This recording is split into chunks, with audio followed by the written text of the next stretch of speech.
श्रावण की शिवरात्रि है तो अपने अपने घरों में रहकर शाम को 7 बजे सभी पार्थिव शिवलिंग का पूजन ऑनलाइन करेंगे। हम बाबा जी से भी निवेदन करेंगे कि आप और आप भी साथ में रहकर ऑनलाइन पार्थिव पूजन में सम्मिलित हों। यजमान परिवार भी सम्मिलित होके तो इस पार्थिव पूजन को यहीं से बाबा की इस पवित्र काशी विश्वनाथ जी की धरा से ऑनलाइन पूरा विश्व करेगा। पिछली बार जो 8 से 9 करोड़ लोगों ने, शिव भक्तों ने, बाबा जी 8 से 9 करोड़ शिव भक्तों ने पार्थिव पूजन करा था। अब की बार विश्वास कहता है कि 12 से 15 करोड़ शिव भक्त बाबा का ये पार्थिव पूजन करेंगे। 11 अगस्त को श्रावण की शिवरात्रि है तो जितने बच्चे एजुकेशन कर रहे हैं और जितने बच्चे कंपटीशन एग्जाम दे रहे हैं, रिजल्ट नहीं आ रहा, 1 नंबर से, आधे नंबर से, 1.5 नंबर से, 2 नंबर से रह जा रहे हो, तो प्रयास करो। सावन के महीने के सोमवार की नाग पंचमी के दिन, सोमवार की नाग पंचमी के दिन लाल चंदन बाजार में होता है, लाल चंदन, उस लाल चंदन का लेपन घिस लो। उसको घिसकर बेलपत्री की दोनों पत्तियों में, नीचे वाली दोनों पत्तियों में उस लाल चंदन का लेपन करिए। बेलपत्री के नीचे वाली दोनों पत्तियों में लाल चंदन का लेपन करिए और अपने शिव महिमा के साथ एक लोगों के प्रति जो आस्था और विश्वास का दीपक जलाया है, उसका जीता जागता प्रमाण है कुबरेश्वर धाम। आज हजारों लाखों की संख्या में वहां लोग एक सोमनाथ ज्योतिर्लिंग भगवान का दर्शन कर रहे हैं, एक भीमा शंकर भगवान का दर्शन कर रहे हैं और वैद्यनाथ भगवान का दर्शन कर रहे हैं और विश्वनाथ भगवान का दर्शन कर रहे हैं। निश्चित उस शिला में कोई ऐसा नहीं कि जिसका विश्वास 12 ज्योतिर्लिंगों से कम हो, ऐसा कोई मन के भाव लेकर नहीं जाता है। कुबरेश्वर धाम में जो आता है, मैंने स्वयं जाके देखा है, जहां काशी बाबा विश्वनाथ की नगरी अन्नपूर्णे सदापूर्णे शंकर प्राण वल्लभे और ज्ञान वैराग्य सिद्ध्यर्थम भिक्षाम देहि चा पार्वती। कुबरेश्वर धाम में एक तरफ मां अन्नपूर्णा अपना भंडार खोल के बैठी हैं और एक तरफ ओगढ़दानी कुबरेश्वर धाम बाबा भोलेनाथ वहां आशीर्वाद देने के लिए बैठे हैं। कैसा संयोग है, एक तरफ भिक्षा का अन्न क्षेत्र चल रहा है और एक तरफ आस्था का अभिषेक चल रहा है। निश्चित है श्रावण मास में काशीवासी नहीं, पूरे विश्ववासी आज धन्य हो रहे हैं कि आज अल्प समय में, जहां जो आस्था चैनल के माध्यम से इसके पूर्व की कथा सुन रहे थे, महाराज जी ने व्यासपीठ से संकेत किया था कि मेरा मन काशी की तरफ जा रहा है। और जब बलिया में भी व्यासपीठ आई थी, तब भी बार बार काशी विश्वनाथ जी का तारतम्य व्यासपीठ से जुड़ रहा था। लोग बोल रहे थे, सतवा बाबा जी काशी में कथा कब है? अब हमको जहां भी लोग देखते हैं, एयरपोर्ट पे देखते हैं, तो कहते हैं श्री शिवाय नमस्तुभ्यम। हम समझ जाते हैं हमारे अखाड़े के आदमी हैं। विश्वनाथ जी में जाता हूं तो कहते हैं सतवा बाबा जी श्री शिवाय नमस्तुभ्यम। हम कहते हैं पतंग की डोरे की है, आ जाओ, कोई बात नहीं। ये विश्वास है। एक व्यासपीठ से जुड़े हुए व्यक्ति का स्वरूप जिस तरह आप मन में बसा लेते हैं, उसी प्रकार बाबा विश्वनाथ का शिव का स्वरूप और व्यासपीठ के प्रति श्रद्धा का स्वरूप और उससे जुड़े हुए लोगों को जैसे आप हृदय में बसाते हैं, यही विश्वास है। निश्चित बेलपत्र में 3 पत्ते हैं, सत्य और प्रेम और करुणा। यही हमारी शरीर में बहती हुई त्रिवेणी है। और व्यासपीठ हमेशा पूज्य महाराज जी सीहोर वाले कहते हैं कि यही बेलपत्र हमारी पूरे विश्व की एक मेडिकल स्टोर है। मेडिकल स्टोर पे जो भी पर्चा लेके जाओ, वो दवाई प्राप्त हो जाती है। इसी प्रकार ये व्यासपीठ एक श्रद्धा और विश्वास का मेडिकल स्टोर है। इसमें 3 पत्ते ही हैं, चाहे उस पर कोई भी मेरा बाबा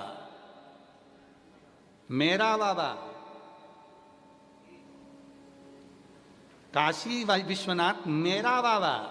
और इतनी दमदारी से तुमको भी कहना चाहिए मेरा बाबा।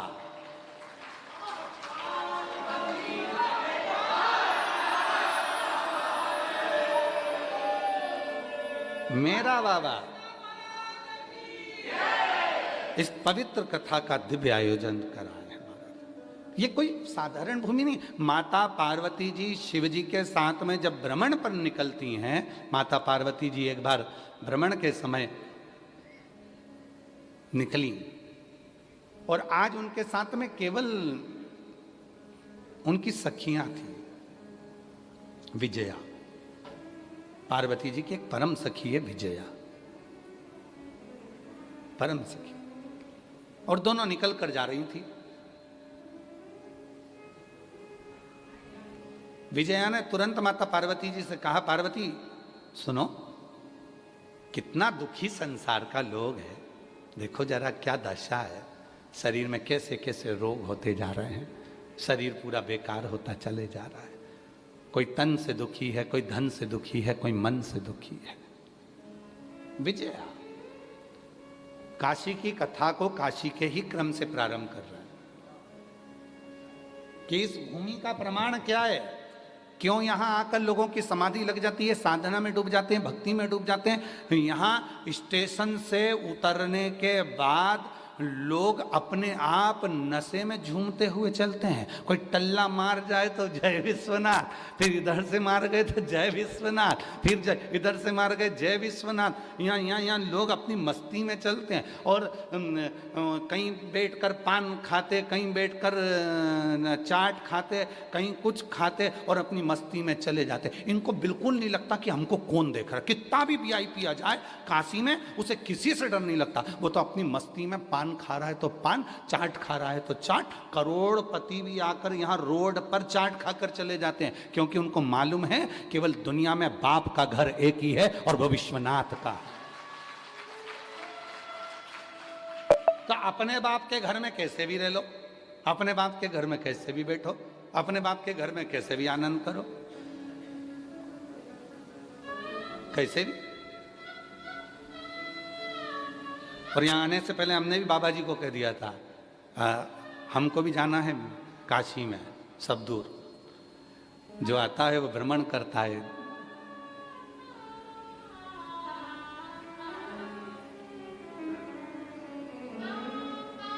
यहाँ कितना सुंदर है काशी में पंचकेशव, पंचकेशव काशी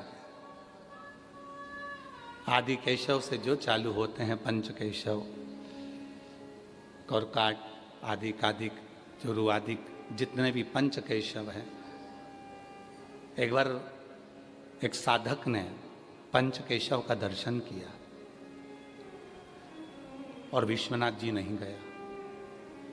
बहुत विवाद था ये, शैव संप्रदाय में और वैष्णव संप्रदाय में बहुत विवाद रहा है। पूर्व गया ही नहीं वो भगवान विश्वनाथ का दर्शन करने के। पंचकेशव का दर्शन कर लिया, पंचकेशव का दर्शन कर कर, पांचों केशव का दर्शन करने के बाद में, पंचकेशव का दर्शन करने के बाद में वो गया ही नहीं,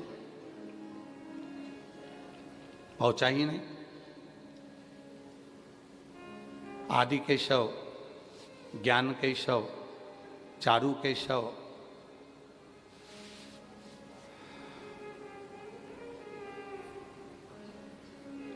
काकुट केशव और भृगु केशव, पांचों केशव का उसने दर्शन किया और विश्वनाथ जी नहीं गए, विश्वनाथ जी नहीं गए। अब उसने बहुत पहुंचने के बाद बहुत बड़ा फंक्शन रखा कि भाई मैं परम भगवदीय वैष्णव हूं और मैं काशी होकर आया हूं और काशी में जाकर मैंने पंचकेशव का दर्शन किया है।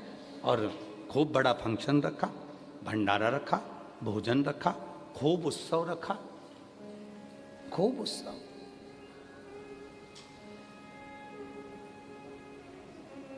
पर उसका चित्त शांत नहीं रहा। पंचकेशव के दर्शन करने के बाद, काशी विश्वनाथ के दर्शन करने के बाद जो सुख मिलता है, वो पंचकेशव करने के बाद में विश्वनाथ का दर्शन नहीं किया और उसको वो शांति भीतर की नहीं मिली। आखिरी में वो अपने गुरु के पास गया, मैं इतनी बड़ी काशी गया, गंगा नहाया, वरुणा नदी के तट पर केशव आदि केशव हैं, उनका पूजन अर्चना करा, पंचकेशव की यात्रा करी और मुझे शांति नहीं मिली, शांति नहीं मिली। गुरु कहे पंच केशव के साथ में पूर्ण पंच केशव होने के बाद तुम विश्वनाथ जी का दर्शन करने गए? अरे हम परम भगवदीय वैष्णव, हम शिव को नहीं मानते, हम केवल नारायण को मानते हैं। अब जब हम नारायण को मानते हैं तो हम शिव के दरवाजे क्यों जाएंगे? गुरु ने कहा जब मरेगा तेरी फाइल पर हस्ताक्षर विश्वनाथ ही करेगा।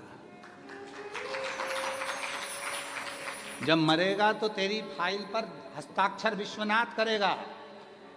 नारायण रहते हैं वैकुंठ में, ब्रह्मा रहते हैं ब्रह्मलोक में, और भगवान शंकर रहते हैं मृत्यु लोक में। यहाँ एक कीड़ा भी मरता है तो उसकी फाइल पर सिग्नेचर विश्वनाथ का होता है। यहाँ पशु भी मरता है, उसके फाइल पर सिग्नेचर विश्वनाथ का होता है, इसलिए उसको पशुपतिनाथ कहते हैं। पक्षी भी मरा तो उस पर भी सिग्नेचर विश्वनाथ का होता है, क्योंकि उसको सरंबनाथ कहते हैं, सरंभेश्वर नाथ कहते हैं। और मनुष्य भी मरा तो उस पर भी सिग्नेचर विश्वनाथ का होता है, विश्वनाथ। यहां से फाइल पर सिग्नेचर कर कर भेज दिया जाता है कि ये एक ऐसा भक्त है जिसने मेरे भगवान नारायण की अविरल भक्ति करी, विश्वनाथ का दर्शन किया, संपूर्ण गंगा का स्नान कर कर अपने जीवन को सार्थक किया, सार्थक किया। फाइल पर सिग्नेचर आखिरी का विश्वनाथ का होगा। तो कहा तूने पंच केशव तो करे पर विश्वनाथ का दर्शन नहीं करा। जा विश्वनाथ चला, विश्वनाथ, और विश्वनाथ चलते चलते चलते चलते अभी भी उसके मन में शिव जी के प्रति भाव जागृत नहीं हुआ, भाव जागृत। हम आप लोगों से भी कहते हैं, जितने भी शिव महापुराण के कथा के श्रोता हैं जो यहाँ पर भी बैठकर कथा सुन रहे हैं, हॉल में जिन लोगों की परमिशन हो गई है और आप लोग आकर बैठे हुए हैं, तो हम लोग तो आपसे भी कहते हैं, आपका दिल लगे, आपका चित्त लगे उतनी देर कथा में बैठना, वरना अपने अपने घर की ओर चले जाए। मन लगे उतनी देर बैठना। हम कथा आपको सुनाने नहीं आए, फिर निवेदन है, गलतफहमी में रहना ही मत बिल्कुल भी कि हम कथा आपको सुनाने आए। हम तो हमारे पिताजी से बात करने आए, हमारे बाबुल से दो शब्द कहने आए हैं, हमारे बाप का दर्शन करने आए, हमारे पिता से हम बात करने के लिए आए। हमारा विश्वनाथ बाबा जगत का भरण पोषण करने वाले से हम कुछ कहने आए, कुछ कहने,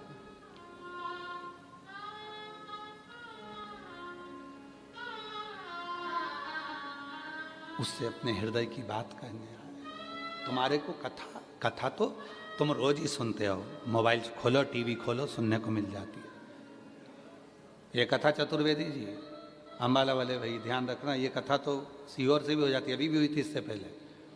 पर पिता ने कहा आजा, बहुत दिन हो गए मिले हुए, थोड़ा धक्का खा कर जा यहाँ से भी। और जो एक बार विश्वनाथ के दरवाजे पर आकर धक्का खा लेता है वो दुनिया में कहीं धक्के नहीं खाता है। जो विश्वनाथ जी के चरणों में आकर धक्का खा गया वो फिर कहीं धक्के नहीं खाता, फिर उसमें बल आता है। वो बल फिर दुनिया के लोग अपशब्द कहें, ताना दे, गाली दे, आड़ा टेढ़ा बोले, फिर भी वो डोलता नहीं है। और वो बल देखिए माननीय प्रधानमंत्री जी में, विश्वनाथ जी की पवित्र धरा में, वो बल देखिए उत्तर प्रदेश सरकार के माननीय मुख्यमंत्री जी योगी जी में। विश्वनाथ जब लगता है इनको कि अब मुझे बल की जरूरत है, वो दौड़कर विश्वनाथ के चरणों में आ जाते हैं और बल लेकर चले जाते हैं। यहाँ बल मिलता है, एनर्जी अलग से, पावर है। सबसे बड़ा वो कहते हैं ना, बिजली का सबसे बड़ा टावर वहाँ लगा हुआ है, बिजली का वहाँ टावर लगा हुआ है, पर हम तो कहते हैं शिव भक्तों का सबसे बड़ा टावर ही विश्वनाथ है। शिव भक्तों का सबसे बड़ा टावर है। इसलिए शायद स्कंद पुराण में लिखा 5 बार काशी काशी काशी काशी काशी काशी कह दो। भले काशी नहीं गए, भले शिव जी को एक लोटा जल नहीं चढ़ाया, भले शंकर जी के मंदिर नहीं गए, भले बेलपत्री नहीं चढ़ाई, भले तुमने अभिषेक नहीं करा, भले सावन में कावड़ नहीं चढ़ाई, पर 5 बार काशी काशी काशी काशी काशी 5 बार बोलने वाले को स्वयं देव अधिदेव महादेव नंदी लेकर आते हैं और लेकर जाते हैं।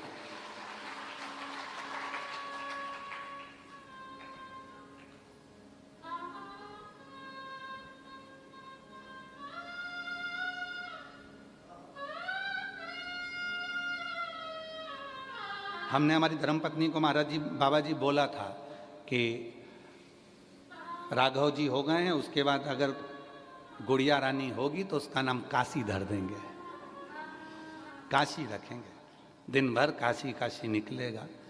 पर भोलेनाथ जी को पसंद ही नहीं था, तो राघव के बाद माधव को भेज दिया। तो हमने तो सोचा था कि काशी नाम रख देंगे। और आज भी बाबा जी नियम है हमारा, आप सीहोर होकर आए हैं, हम अगर सीहोर में हैं और अगर कोई माता जी ने बाहर आकर कह दिया कि जाकर गुरु जी से कह दो काशी बाई आई है, कोई भी हो, बोले किसी भी कोई भी हो, हम उससे मिले बिगड़ रहते नहीं हैं, हम उसको मिलते जरूर। अब जितने आस्था चैनल पर सुन रहे हैं, तुम ये मत बोल कर जरा झूठा नाम मत लेना हो। तो नहीं तो वकील साहब बहुत सारे नहीं तो झूठा नाम लेते हुए कि हमारा नाम ही काशी है, आईडी देख लेंगे हो काशी। कोई कह दे हम काशी भाई हैं, गुरु जी से जाकर कह दो कि महाराज हम आए। बाबा जी एक काशी बाई की हमको एक कथा याद आ रही है। अमरावती में एक काशी बाई नाम की एक स्त्री रहती थी, बहुत बुजुर्ग थी। अगर बन सकेगा तो हमारे पास में अगर पूर्व के फोटो होंगे तो हम किसी ना किसी कथा में उस काशी बाई का फोटो जरूर दिखाएंगे। बाबा जी उसके पास में एक इतनी बड़ी डब्बी थी, उस डब्बी में कपड़ा लगा था, उसके अंदर एक इतना बड़ा गणेश था, गणेश जी बस इतने बड़े पीतल के थे, इतने बड़े गणेश, बस एक कंगूरा देख लो इससे भी आधा गणेश, इतना बड़ा गणेश जी था। शिव जी की इतनी उपासक थी, उससे बात करते तो हमेशा, और आज भी जितने लोग अमरावती वाले कथा सुन रहे होंगे, जितने महाराष्ट्र के अमरावती वाले कथा सुन रहे होंगे, अमरावती में दादी सती के मंदिर से 12 घर छोड़कर वो काशीबाई रहती। जितने अमरावती वाले कथा सुन रहे हैं ध्यान रखना। और मंगरूल पीरवारी नारायणी मासी उनको साथ लेकर चलती थी, उसमें कमला मासी और नारायणी मासी, ये 2 महिलाएं ऐसी थी जो कथाएं तीर्थों में कराती थी, वो साथ चलती। इतने छोटे से गणेश जी लेकर चलते, शिव जी कभी साथ लेकर नहीं जाते थे। उससे पूछो कि काशी भाई तुम शंकर जी साथ लेकर नहीं चलती, गणेश जी लेकर चलती, तो क्या जहां औलाद वहां बाप, जहां औलाद वहां पिता। बच्चों पर माँ बाप की बहुत निगाह रहती है और सत्यता है। अगर तुम्हारा बच्चा बाहर खेल रहा है ना तो मम्मी बार बार सिर पे पल्लू लेके बड़े डिजाइन में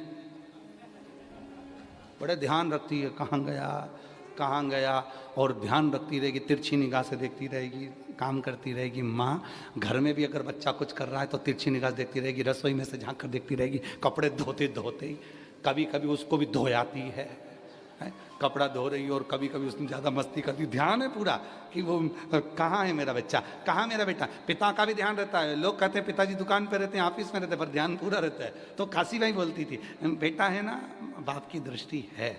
और सुनो महाराज, आज कहती हूँ मेरी कोई औलाद नहीं है, मेरा पति भी नहीं है, बाल काल में मैं बाल विधवा हूँ, वो मर गया था, तो मैं अकेली हूँ।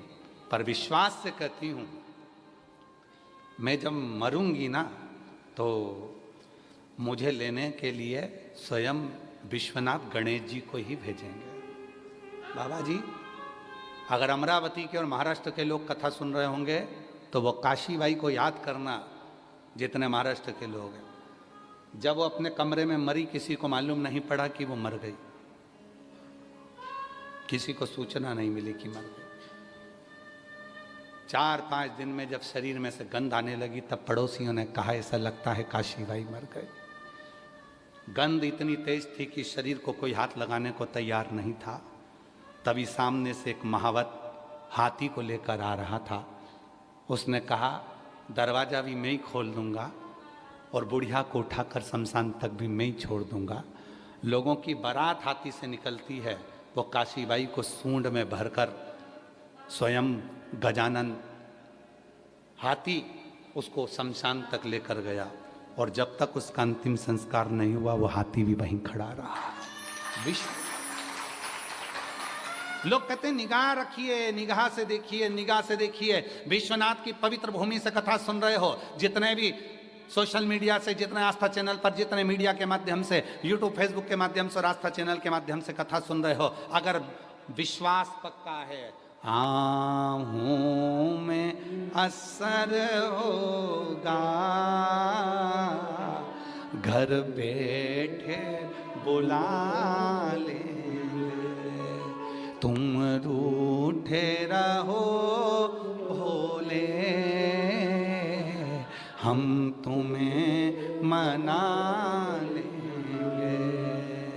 तुम कहते हो भोले हमें काशी प्यारी है, तुम कहते हो भोले हमें काशी प्यारी है।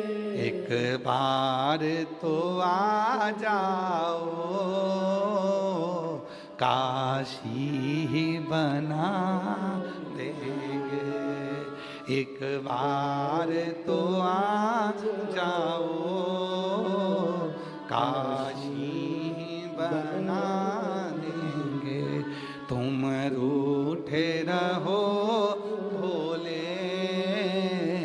हम तुम्हें बोलो बोलो मना लेंगे। तुम कहते हो भोले हमें गंगा प्यारी है, तुम कहते हो भोले हमें गंगा प्यारी है। अरे एक बार तो आ जाओ, गंगा भी बुला देंगे। एक बार तो आ जाओ, गंगा भी बुला देंगे। तुम कहते हो मुझे गंगा प्रिय, तुम कहते हो मुझे काशी प्रिय, तुम कहते हो पार्वती प्रिय। तुम हम एक बार आओ, तुम आना मेरे घर आना। बाबा आओ, आओ जरा मेरे घर आओ,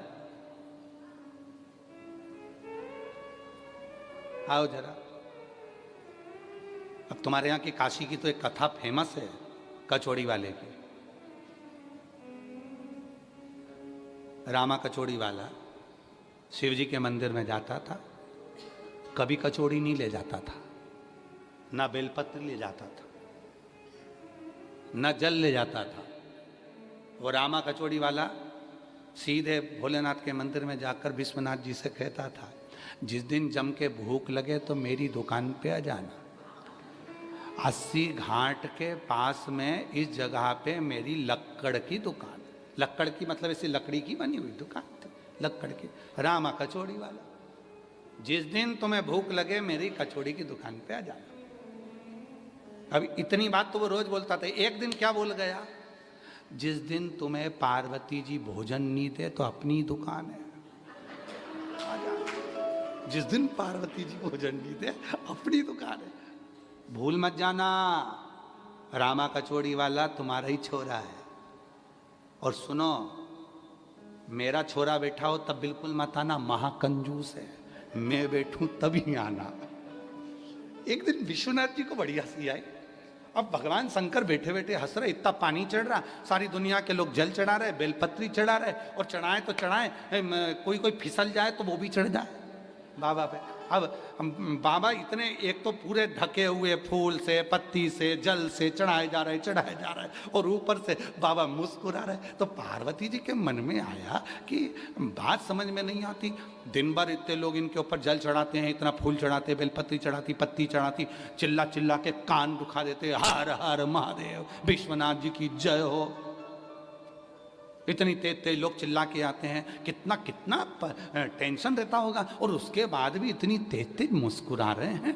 इनके मुस्कुराने में कोई राज जरूर है। तो भगवान शंकर के पास उस दिन पार्वती जी, अन्नपूर्णा देवी खुद अन्नपूर्णा के मंदिर से निकली और भगवान के पास आके बैठ गई, और आके बोली, ये बताओ कि तुम्हारे मुस्कुराने का राज क्या।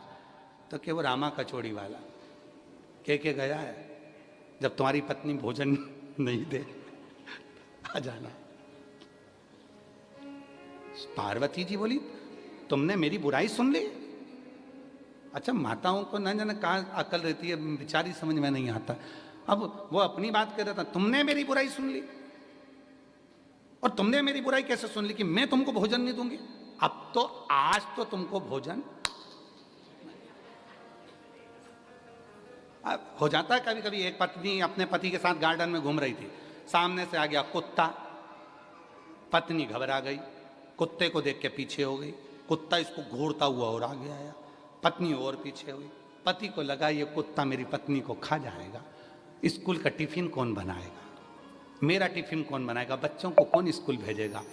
कुत्ता मुझे काट खाए पर पत्नी को नहीं काटने दूंगा। जैसे ही कुत्ता लपक के आया, पति ने पत्नी को गोदी में ले लिया, कुत्ता भाग गया। पत्नी उतरते से बोली, तुम्हें शर्म नहीं आई? दुनिया के लोग कुत्ते को भगाने के लिए पत्थर उठाते हैं, तुमने मुझे उठा लिया। अब उसको कौन समझाए कि तेरे को इसलिए उठाया कि तुझे कुत्ता ना खा जाए, और समझाए कौन। अब भगवान तो बड़े प्रेम से बोल रहे थे कि वो कहकर गया है कि धर्म पत्नी जब भोजन नहीं दे तब मेरे यहाँ जाना। इतने में तो अन्नपूर्णा माता को गुस्सा आ गया, पार्वती जी को क्रोध आ गया। पार्वती जी बोली, मेरे लिए इतना बोल कर गया और तुम हंस रहे हो मेरे ऊपर। आज तो मैं भी भोजन नहीं बनाऊंगी, अब तुम जाओ रामा के। शिव जी ने सोचा मैं तो मौका ही ढूंढ रहा था, मौका ही ढूंढ रहा था। जिस समय पर धर्म पत्नी रजो धर्म से हो जाती है, धर्म पत्नी रजो धर्म से हो जाती है, 2-3 दिन तक, 4 दिन 5 दिन तक भोजन नहीं बनाती है, उस समय पति बड़ा प्रसन्न हो जाता है। इतने महीने मैंने पूरा भोजन करा, आज होटल चले जाऊंगा, होटल का भोजन लाऊंगा, वो भी खाएगी मैं भी खाऊंगा। अब शिव जी के मन में आया कि अन्नपूर्णा ने कह दिया आज मैं भोजन ना दूं। अब भगवान भोलेनाथ ने सोचा ये तो प्रभु की इच्छा। शिव जी चल दिए और बेस धरकर बढ़िया मुंह में लगाया बीड़ा, और भोलेनाथ ने बढ़िया जटाजूट, आज बाबा ने ऊपर जटाजूट ना बांधकर नीचे जटाजूट बांधा, और सुंदर मूंछों में ताव, और बाबा ने लगाया लंगोट, और बाबा पहने मृग छाला, बाजू में लगाई श्रृंगी, और बाबा पहुंच गए कचौड़ी के। कहां पहुंचे? रामा। चलो, बाबा बोले भैया बहुत भूख लग रही है,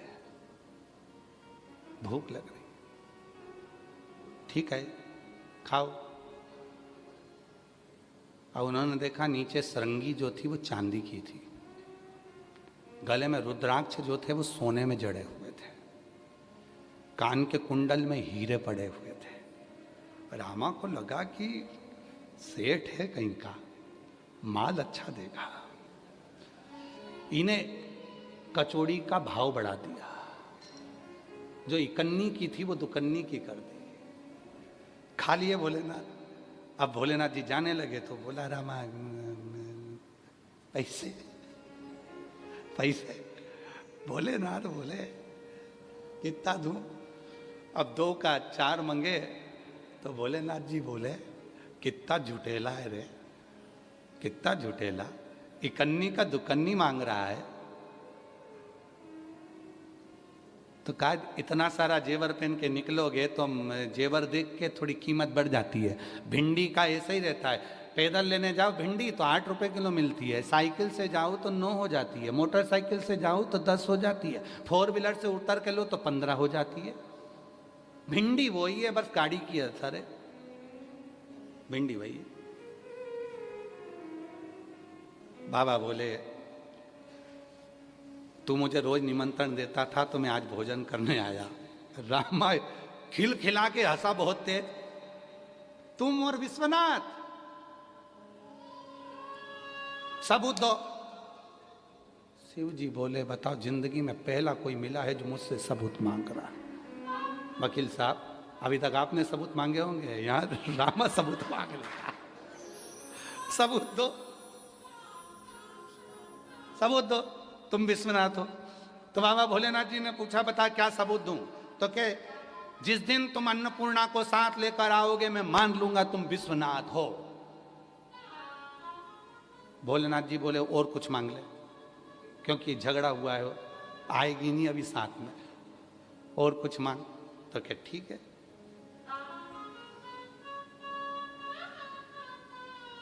चंद्रमा को मस्तक पर रखकर आओ, तब मानो। भोलेनाथ जी बोले तेरे बस का नहीं है, और कुछ मांग ले।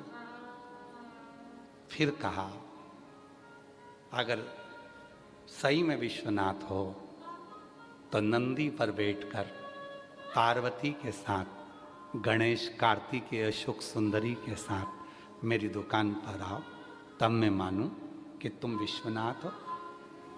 भगवान नंदी पर बैठकर जगत जननी के साथ सपरिवार उसकी दुकान पर आ गए, चरणों में पड़ गया रामा। भगवान विश्वनाथ जी ने कहा तेरे बराबर दुनिया में कोई भगत नहीं मिलेगा। मैं अकेला तेरे से पीछा छुड़ा रहा था और तूने विथ फैमिली बुला लिया, पूरा परिवार। आहूं में असर होगा, घर बैठे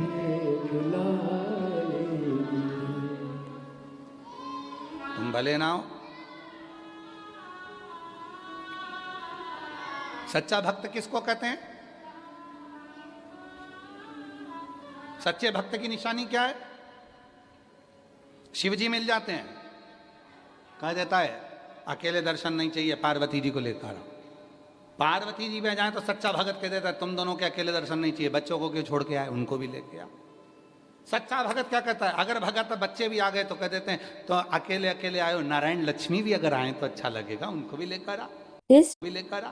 सच्चा भगत पीछे ही नहीं छोड़ता, फिर ब्रह्मा ब्रह्माणी को लाओ, इंद्र इंद्राणी को लाओ, सबको लेकर आ। उसे धन नहीं चाहिए, क्योंकि उसको मालूम है एक बार अगर विश्वनाथ मिल गए, एक बार शंकर मिल गए तो उसके बाद लक्ष्मी भी होगी, नारायण भी होंगे, ब्रह्मा भी होंगी, ब्रह्माणी भी होंगी और वैभव भी होगा। सारी सिद्धियां मेरे पास में होंगी, अष्ट सिद्धि नव निधि सब मेरे पास होगी। और नव निधि में एक निधि बड़ी प्रबल होती है महाराज, आप लोगों ने कथा में सुना होगा, हमने पहले वर्णन किया है। नव निधि में एक निधि बड़ी प्रबल होती है जिसको कहते हैं नील निधि। कौन सी निधि है? नील निधि। महाराज दुनिया के लोग भगवान से कहते हैं भगवान हमको अष्ट सिद्धि नव निधि दे दो। हम कहते हैं कि नव निधि की जगह अगर आपने केवल नील निधि, नील निधि का मतलब होता है विश्वनाथ जी को, शंकर जी को, भोलेनाथ जी को, शंभुनाथ जी को अगर सावन के महीने में सोमवार पड़ जाए, श्रावण के महीने का सोमवार पड़े और सावन के महीने के सोमवार के दिन, सावन के महीने के सोमवार के दिन अगर नाग पंचमी पड़ जाती है और भगवान शंकर को एक कमल आता है श्वेत, एक कमल आता है नीला गुलाबी सा, हल्का सा नील वर्ण का, एक कमल हल्का सा नीला जैसा गुलाबी सा दिखता है। वो कमल यदि शिव जी को मात्र एक समर्पित कर दिया जाए, सावन के महीने के सोमवार को पड़ने वाली नाग पंचमी के दिन अगर वो नील निधि के नाम से हे भोले बाबा आपके जीवन की सारी जितनी निधियां हैं वो नील निधि में समाहित है, और उस नील निधि के भाव से मैं ये कमल दल आपको दे रहा हूं और बाबा को समर्पित कर कर वो कमल दल भगवान शंकर के मंदिर से लेकर आ जाओ, जिंदगी में कभी भूखे नहीं रहना पड़ेगा, सारी निधियां तुम्हारे पास में होगी, सारी सिद्धियां तुम्हारे पास में। वो नील निधि 33 वर्ष में बाबा जी 33 वर्ष में 6 बार सावन के सोमवार को नागपंचमी पड़ी है। 33 वर्ष। एक पड़ी थी 96 में, एक पड़ी थी 99 में, एक पड़ी थी 2012 में, एक पड़ी थी 2019 में, एक पड़ी थी 2023 में, और अब इस वर्ष भी 2026 में सावन के सोमवार को 17 तारीख को बाबा की ये शिवरात्रि फिर पड़ रही है, वापिस नागपंचमी पड़ रही है, वापिस नागपंचमी पड़ रही। सावन के सोमवार पर पड़ने वाली नाग पंचमी को निधि पंचमी कहा जाता है, नील निधि पंचमी। भले वो नाग पंचमी है पर वो इतनी निधि दे देती है। क्यों कहते हैं महाराज? आपने देखा होगा चंद्र ग्रहण सूर्य ग्रहण होते हैं तो लोग शंकर जी के मंदिर में बैठकर तप करते थे, अघोरी तप करते थे, साधना तप करते थे। अब ये संसार का मनुष्य कोई अघोरी तो है नहीं, संसार का मनुष्य अघोर व्रत तो धारण करता नहीं है। संसार का मनुष्य तो बेचारा घर में डूबा रहता है, परिवार में डूबा रहता है, काम में डूबा रहता है। तो इसको निधि कैसे प्राप्त हो, इसको वो हीरा कैसे मिल जाए, इसको वो फल कैसे मिल जाए? तो उसके लिए स्वयं देवाधिदेव महादेव की कथा कहती है, स्कंद पुराण वर्णन करती है, शिव पुराण वर्णन करती है। सावन के महीने में जब सोमवार पड़े, सोमवार के दिन नाग पंचमी पड़े, नाग पंचमी के दिन जो नील पुष्प भगवान शिव को कमल का समर्पित कर देता है और उसी कमल के पुष्प को नील निधि के रूप में लेकर आ जाता है, उसके पास में कभी जिंदगी में ना अष्ट सिद्धि की कमी होती है, ना नवनिधि की कमी होती है। उसका वैभव बढ़ता है। जितने संसार के लोग कर्जे में हैं, भले तुम्हारा बैंक का कर्जा हो, लोन का कर्जा हो, चाहे तुमने दुनिया में कहीं से भी कर्जा ले रखा हो, एक बार अभी 17 अगस्त को पड़ेगी, सोमवार को नाग पंचमी, 17 अगस्त। 33 वर्ष में ये 7वीं बार आ रही, बहुत रुक रुक के आती है सोमवार के, बहुत रुक रुक के, और ना जाने फिर अगला योग कब लगेगा। अगर मौका मिला है कर लो। और हमने यहां तक कहा यदि कमल का पुष्प ना मिले तो एक महाराज जी, एक पुष्प होता है वो नीले कलर का शंख जैसा होता है, जो शिव जी को बड़ा प्रिय है। क्या बोलते हैं उसको, शंख पुष्पी, क्या वो, नीलकंठ। हाँ, एक नीले कलर का होता है। अभी तो यहाँ पर है नहीं, हम प्रयास करेंगे आपको उसका दर्शन कराए। चढ़ा है, लाओ चढ़ा है, लाओ लाओ।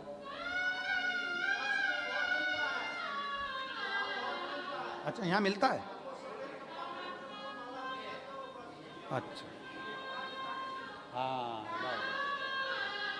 ये देखो, अगर मान लो तुम्हें नील कमल ना मिले, नील कमल प्राप्त ना हो, कहीं सरोवर तालाब में अभी बहुत बारिश हो रही है, कहीं जाना नहीं, नील कमल नहीं मिल रहा है, तो ये नीला पुष्प अगर आपको मिल जाए, एक बार नील निधि के नाम से शिव को समर्पित करना और बाबा को समर्पित कर कर उसी को वापस लेकर आना। बाबा मेरे घर में अष्ट सिद्धि नव निधि निवास करे, कृपा करना।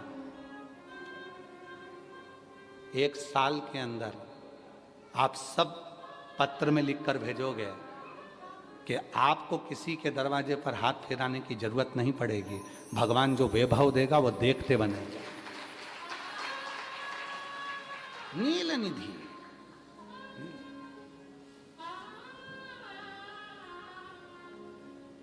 कौन सा दिन है बोलो जरा, सावन के, जम के बोलो जरा, जम के बोलो, सावन के सोमवार पर यदि नाग पंचमी पड़े तो फिर हमें ना तो तप करना है, ना साधना करना है, ना कोई उपवास, ना कोई।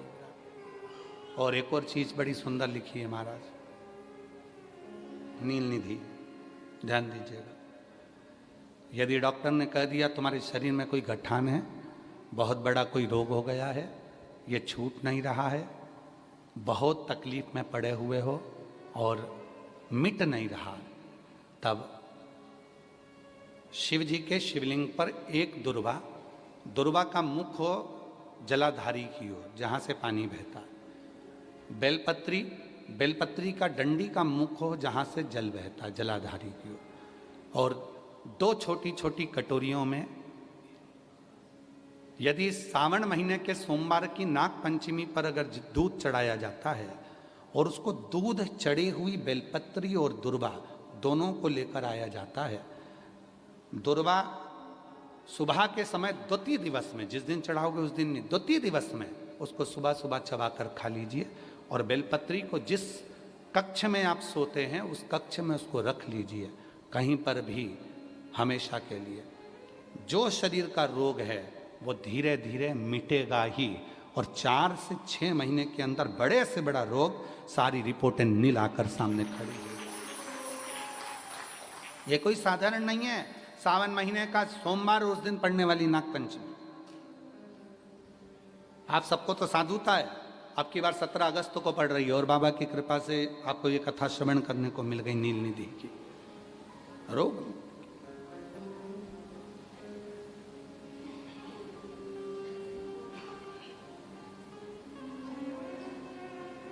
और हे शंभु बाबा मेरे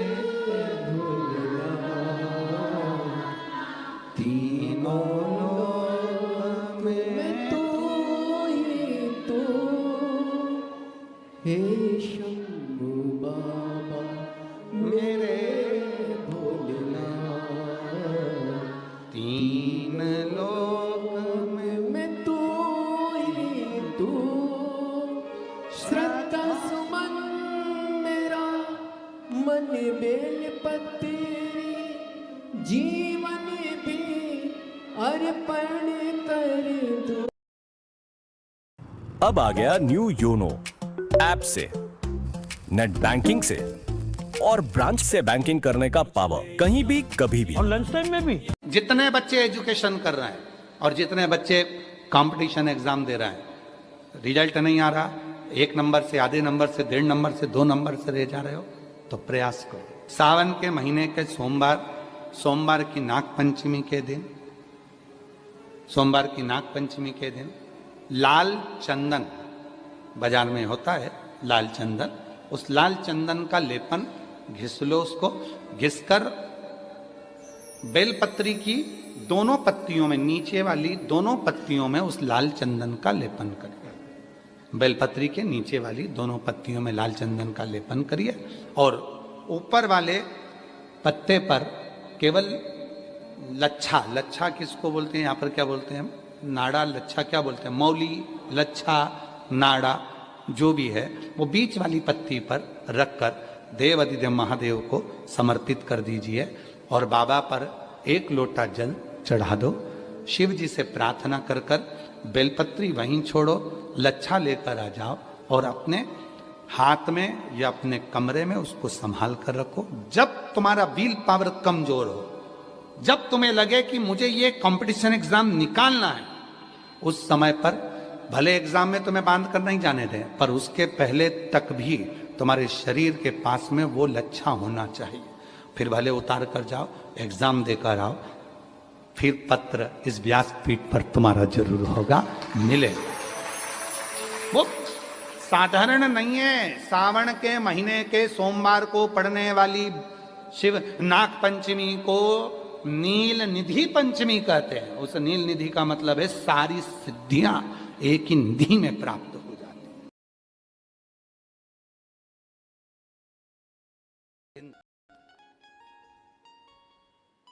यहीं एक तरफ वरुणा है, एक तरफ असी है। यहीं असी नदी का तट था जहां मां पार्वती जी मौन होकर बैठ गई, मौन होकर एकदम चुप, मौन। ये दोनों जो नदियां हैं ना, वरुणा और असी, और जिसके बीच में बसी है वाराणसी, ये कोई साधारण नदियां नहीं है, जिनके बीच में मेरा महादेव आकर बैठा है। ये वरुणा और असी दोनों नदियों के मध्य में ये वाराणसी जो बसा हुआ है, ये दोनों नदियां कोई साधारण नहीं है। गंगा में जो बल है, मां गंगा की आराधना और साधना में जो बल है, वही वरुणा और असी में भी बल है।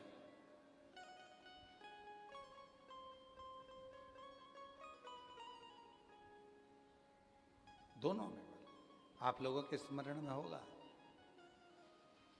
गणेश जी महाराज ने जब जिद करी थी माता पार्वती जी के सम्मुख में, और जिद करते करते अमोद प्रमोद भगवान गणेश जी के पोते, गणेश जी के लड़के का नाम क्या है,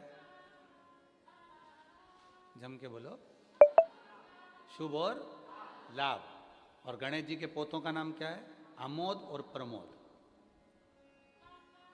गणेश जी के पोते का नाम, शिव जी के परपोतों का नाम है अमोद प्रमोद। दोनों अमोद और प्रमोद आकर खड़े हो गए थे, और जिनका तप बल अमोद और प्रमोद का इतना प्रबल हुआ था, उस तप बल के कारण ये वरुणा और असी का दोनों का प्रागट्यता मानी जाती है। ये कोई साधारण नहीं, अमोद और प्रमोद। असी नदी के पवित्र तट पर मां बैठ गई। और आपको मालूम होगा मां पार्वती, जैसे शिव जी का नाम यहाँ पर काशी विश्वनाथ पड़ा, वाराणसी में भगवान शिव को विश्वनाथ कहते हैं। आसी नदी के तट पर बैठकर मां पार्वती जी जब बहुत चिंता में डूब गई, और बहुत चिंता व्यापी, आप लोग तो काशी के हो तो आप लोगों को ज्यादा ज्ञान होगा, हम तो इतना नहीं जानते, पर जो हमारे शास्त्रों ने हमको दिया वो हमने आपको बताया। पर हमसे ज्यादा आप वाराणसी के निवासी इस बात को जानते होंगे कि असी नदी के तट पर मां पार्वती जी भगवान शिव के लिए बैठ गई कि ये सब इतने दुखी हैं, संसार का मनुष्य इतना दुखी है, तो मौन होकर बैठ गई। और तब असी नदी के तट पर बैठकर मां पार्वती जी ने गहन चिंतन किया, और इतना चिंतन किया। So I've been trying out this new hair growth serum recently in my hair, which becomes unpredictable, especially during monsoon. वृक्ष के पत्तों को पहन लिया, वृक्ष के फूलों को अपना श्रृंगार बना लिया, पर वहां से वो गई नहीं। और जब गई नहीं तब माता पार्वती जी का नाम हो गया अरण्यानी। क्या नाम पड़ा? अरण्यानी। अरण्यानी माता पार्वती जी का नाम पड़ गया। लोग उनको अरुण्या भी कहते हैं। अरुण अरण्यानी माता पार्वती का नाम हो गया। बैठी चिंता में बैठी, बहुत देख रही है, सब दुखी है, कोई सुखी नहीं है, सब संसार सागर का हर मानव दुखी है। इसीलिए शिव महापुराण की कथा कहती है देवी जी का एक स्वरूप अरण्यानी, जो आज भी भारत की भूमि पर कई मंदिर हैं माता के, उसमें एक प्रसिद्ध मंदिर है काशी बिहार में। बिहार के भोजपुर में मां अरण्या का मंदिर है, अरण्यानी माता का, अरण्या देवी का, बिहार के भोजपुर में। जो अस्सी घाट पर बैठकर महाराज आसी नदी के तट पर जो माता देवी ने, माता ने जो तप साधना करी अस्सी में, वो तप साधना का कि ये सब दुखी क्यों है। और इसीलिए आज भी नियम है महाराज, आज भी नियम है, अगर बहुत दुखी मनुष्य होता है, बहुत तकलीफ में होता है, बहुत कष्टप्रद होता है, उसके दुख का जब कोई निवारण ही नहीं होता, कहीं कोर्ट का केस, कचहरी, थाना, पुलिस, डॉक्टर, कहीं एक्सीडेंट, कहीं फैक्ट्री चलती चलती बंद हो गई, व्यापार चलता चलता बेकार हो गया, हर तरह से जब वो हताश हो जाता है, तब अब आप लोग तो बिहार भोजपुर जाकर, बिहार के भोजपुर में अरण्या देवी का मंदिर है, पर आप तो वहां नहीं जा सकते, तो उसके लिए 7 लाल पुष्प या एक ही पुष्प की 7 लाल पत्तियां, 7 दुर्वा के साथ में, 7 लाल अक्षत के साथ में, यदि अरण्यानी देवी के नाम से, अरण्यानी देवी के नाम से यदि बेलपत्र के वृक्ष के नीचे समर्पित कर दिया जाता है, तो वो अरण्यानी देवी तुम्हारे घर के जितने भी दुख होते हैं, चाहे कोर्ट से जुड़ा हो, पुलिस से जुड़ा हो, चाहे फैक्ट्री बंद हो रही हो, व्यापार बंद हो रहा हो, तो अरण्यानी देवी उसको संभाल लेती है और बल देकर उसको पुनः आगे बढ़ा देती है। अरण्य वरुणा और अस्सी, जिसके बीच में बसी है वाराणसी, ये अस्सी साधारण नहीं है, ये वरुणा साधारण नहीं है। आप लोग तो सब वाराणसी के निवासी हो, तो आप लोगों को ज्यादा ज्ञान होगा कि इन नदियों के तट पर बैठकर कितनी साधना हुई होगी, क्यों भगवान वाराणसी में आकर बस गए, क्यों भगवान ये 2 नदियों के मध्य में आकर बस गए, ऐसा क्या हुआ, वरुणा और अस्सी ने ऐसा कौन सा पुण्य फल पाया था जो ये गंगा मैया उनसे मिलने के लिए आ गई, ये गंगा का संगम हो गया। गंगा तो काशी में थी ही नहीं, गंगा तो काशी में थी ही नहीं।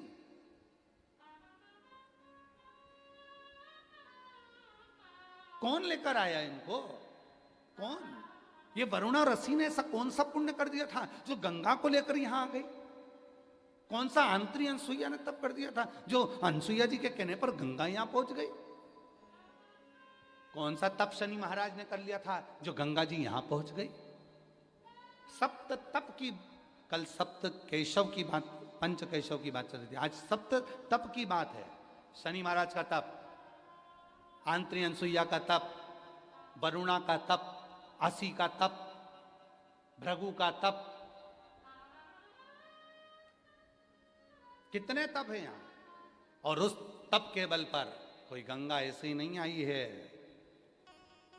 गंगा का तो सीधा सीधा रूट था, गंगा सीधी जा रही थी, पर काशी के लिए मुड़ी फिर चली, काशी के लिए मुड़ी फिर चली। क्यों आई है? कभी विचार करना, वाराणसी में निवास करने वाले कभी विचार करें कि गंगा मैया को लेकर आने वाला, गंगा मैया को यहाँ स्थापित करने वाला, गंगा मैया किसके कहने पर क्यों आई, किस तप के बल पर, किस साधना के बल पर, किस भाव से यहाँ पहुंच गई? कभी विचार करिए। असी के तट पर कौन सी देवी है? जम के बोलो, अरण्यानी देवी। जम के बोलो, अरण्यानी देवी। और बहुत ध्यान देना महाराज, जिस नारी के गर्भाशय में अगर गट्ठान हो जाए, बच्चादानी में कोई प्रॉब्लम हो जाए और गर्भाशय में डॉक्टर बोले कि इसका बड़ा ऑपरेशन कराना पड़ेगा, या गर्भाशय में कोई तकलीफ ज़्यादा ही हो गई है, या किसी रूप में पुरुष या स्त्री या बच्चे या बड़ों के उदर नाभि से नीचे हर्निया से जुड़ी हुई कोई प्रॉब्लम हो गई है, तो भी अरण्यानी देवी का स्मरण करने से, यहाँ तक यदि गर्भाशय की प्रॉब्लम है या पुरुष या स्त्री में हर्निया से जुड़ी हुई भी कोई प्रॉब्लम है, तो थोड़ा ध्यान देंगे। सात बेलपत्र इस तरह से लीजिए,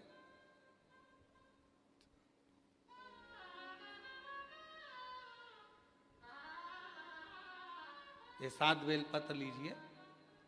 एक हाथ में जल, परंतु उस जल का जो लोटा होता है, उस जल के लोटे में मुख होता है, ठीक है? तो उस जल को हमें मुख वाले लोटे में ना लेकर उसको या तो पंच पात्र वाले पात्र में ले ले, या फिर खुले हुए बर्तन में जिसका मुख खुला हो। कटोरी है, कटोरी का मुख नहीं बंधा होता, प्लेट का मुख नहीं बंधा होता, लोटे का मुख बंधा होता है।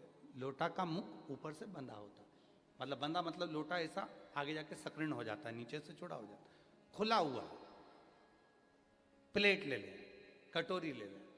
और जिसको भी बच्चादानी में कोई प्रॉब्लम है, बड़े ऑपरेशन का डॉक्टर बोल रहा है, कोई गर्भाशय में प्रॉब्लम हो गई, कोई हर्निया से जुड़ी हुई प्रॉब्लम हो गई, तो अरण्यानी देवी का नाम लेकर सप्त बेलपत्र को आगे रखकर शिवजी पर उस जल को 7 बार, भले 2-2 बूंद चढ़े चाहे 4-4 बूंद चढ़े, वो 7 बार अरण्यानी देवी का नाम लेकर यदि वो जल चढ़ाया जाता है, 7 बेलपत्र को वापस लाया जाता है, उठाया हुआ जल नंदी के पास बैठकर आचमन किया जाता है, और एक एक बेलपत्र को 7 दिन तक रोज एक एक खाया जाता है।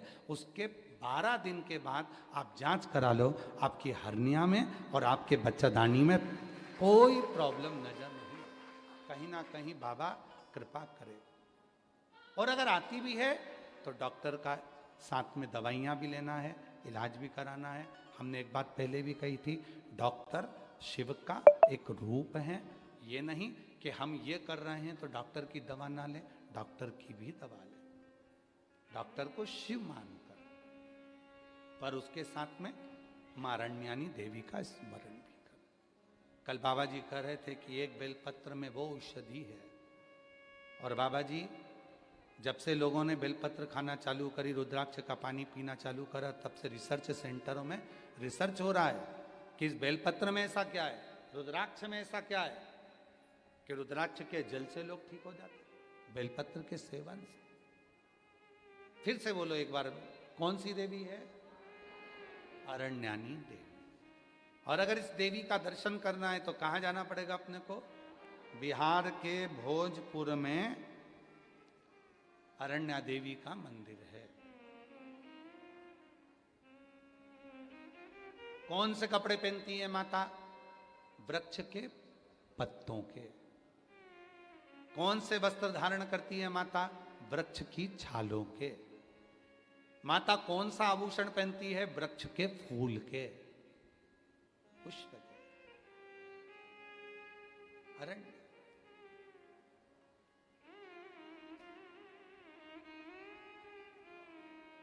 महाराज, हमारे सनातन धर्म में लोग, दुनिया के लोग भले हंसें, ताना कसें, पर हमारा सनातन धर्म इतना मजबूत है, उसकी पूजन पद्धति, उसके श्रृंगार एक ऊर्जा देते हैं। पहले के समय की जो स्त्रियां होती थी, नारियां होती थीं, माताएं होती थीं, वो अपने शीश में गजरा या फूल जरूर लगाती थी। साउथ में, वाराणसी में तो साउथ के लोग ज्यादा आते हैं, दक्षिण के, आप उनको भी देखिए, वो गजरा फूल लगाते।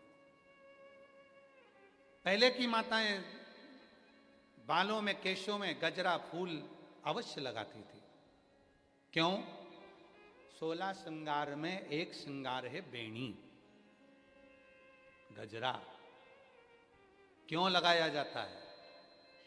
कि नारी जब अपने केश में कोई पुष्प लगाती है, नारी जब अपने केश में कोई गजरा लगाती है, तो वो माँ अरण्यानी को अपने मस्तक पर विराजमान कर कर रखती है, और उस नारी के गर्भ से जुड़ी हुई कोई परेशानी उसको होती नहीं है, कोई परेशानी। पर अब धीरे धीरे धीरे धीरे लोगों ने गजरा लगाना बंद करा, फूल लगाना बाणों में बंद करा। अब तो प्लास्टिक का फूल लगा लेती हैं। तो वो गजरा और फूल जो बंद हुआ, उसके कारण बस आज के ज़माने में आप देखो, प्रत्येक माताओं को अगर सूचना मिलेगी तो कहा इसको गर्भाशय में प्रॉब्लम है, इसको गर्भ में गठान हो गई, इसको बच्चादानी में यह हो गया, इसको रजोधर्म से जुड़ी प्रॉब्लम हो गई। पहले ये नहीं होता था। अरण्यानी देवी का स्मरण ही हमारे को सुख प्रदान कर देता।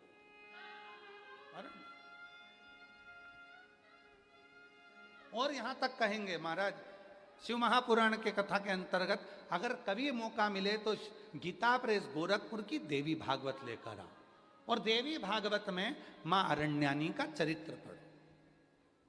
और देवी भागवत में मां अरण्यानी का चरित्र पढ़ोगे तो क्या मिलेगा आपको?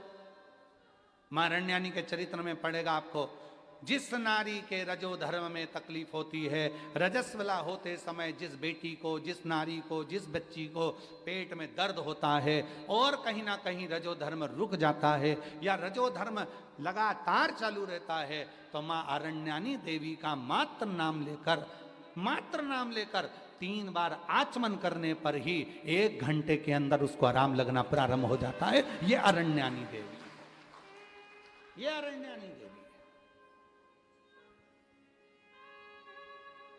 ये कोई साधारण है क्या? हमारे धर्म शास्त्रों में, हमारे तीर्थों में, हमारे धर्म शास्त्रों में बहुत बहुत देवताओं, इसको पहचाना नहीं लोगों। और आप लोग तो सब वाराणसी के हो, आप लोगों को तो ये कथा बहुत याद होगी कि माँ अरण्यानी तुम्हारे ही वाराणसी की 80 नदी के तट पर माता ने तप किया था। इसी तट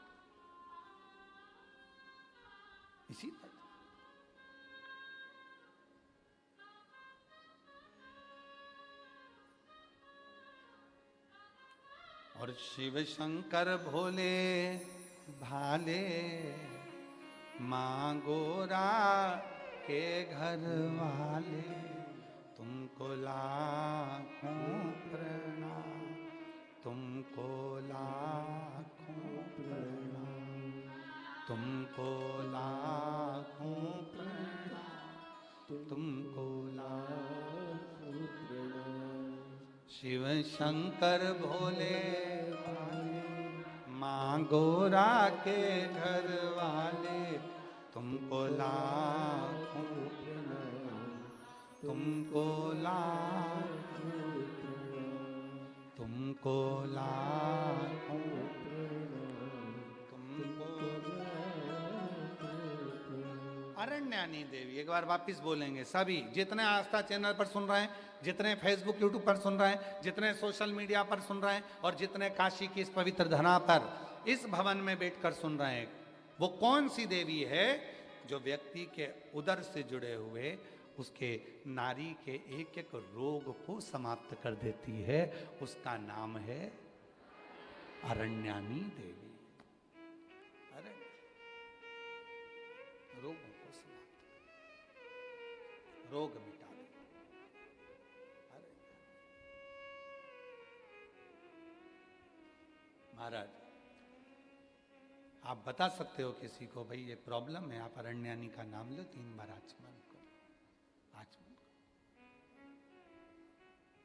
विजय ने कहा मां पार्वती जी से कि ये तो सब दुखी हैं, और पार्वती जी भिड़ गई तब साधना में, उठती नहीं है, कपड़े तीनों लोक में तू ही तू, हर जगह पर वही है, कथा वही है। जल भी आप चढ़ा रहे हो, दूध भी आप चढ़ा रहे हो, बेलपत्र भी चढ़ा रहे हो, पर तरीके अलग हैं। बाबा जी, कई लोग कहते हैं कि हम तो पहले भी जल चढ़ाते थे, हम तो पहले भी बेलपत्र चढ़ाते थे, आप लोग भी चढ़ाते थे पहले भी जल, पहले भी बेलपत्र चढ़ाते थे, पहले भी पूजन करते थे। तो अब ऐसा क्या होने लगा कि अब लोग जल चढ़ाते हैं, अब लोग बेलपत्र चढ़ाते हैं और उनकी मनोकामना पूरी हो जाती है? हमको तो लग रहा था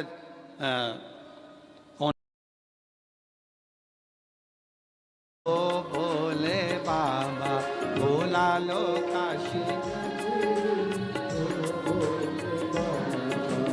ओ भोले बाबा ओ शंभू बाबा,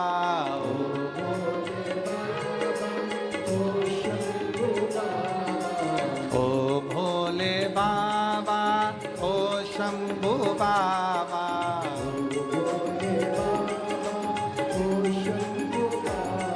भोला लो काशी नगरी, ओ भोले बाबा भोला लो काशी नगरी, भोला लो काशी नगरी, ओ भोले बाबा भोला लो काशी नगरी, ओ भोले बाबा। तेरी नगरी में गंगा बहत है,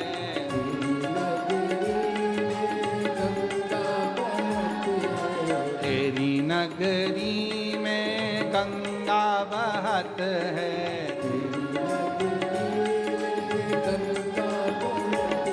लगाऊं आके डुबकी, ओ भोले बाबा लगाऊं आके डुबकी, ओ भोले बाबा लगाऊं आके डुबकी, ओ भोले बाबा लगाऊं आके डुबकी, ओ भोले बाबा। भोला लो काशी नगरी, ओ भोले बाबा भोला लो काशी नगरी, ओ भोले बाबा। बड़े प्रेम से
बाबा मेरे ओ भोले बाबा, भोले बाबा मेरे ओ भोले बाबा, ओ बुला लो काशी नगरी ओ भोले बाबा, बुला लो काशी नगरी ओ भोले बाबा, बुला लो काशी नगरी ओ भोले बाबा, बुला लो काशी नगरी ओ भोले बाबा।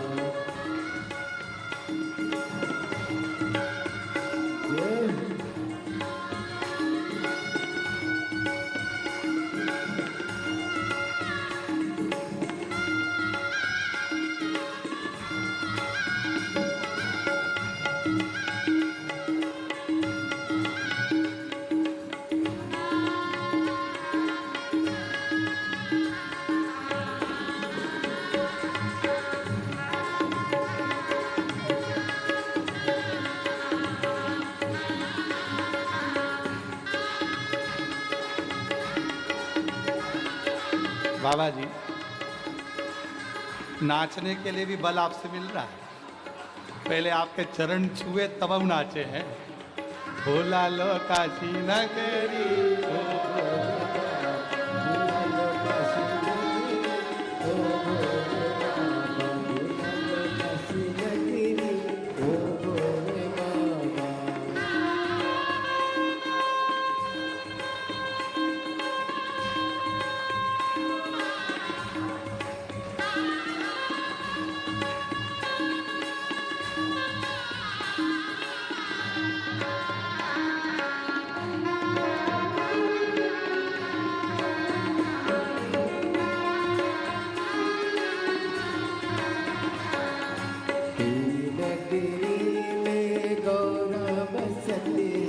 तेरी नगरी में गौरा बसत है, नगरी में गौरा बसती है, तेरी नगरी में गौरा बसत है।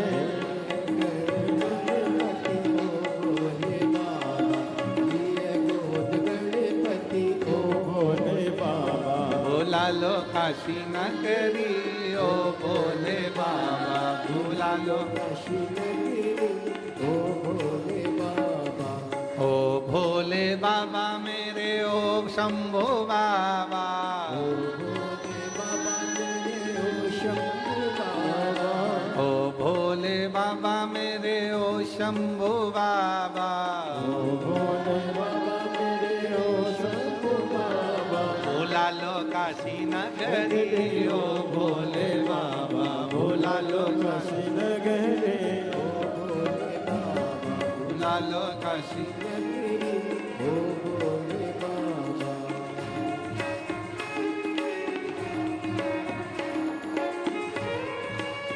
जय हो शंभो।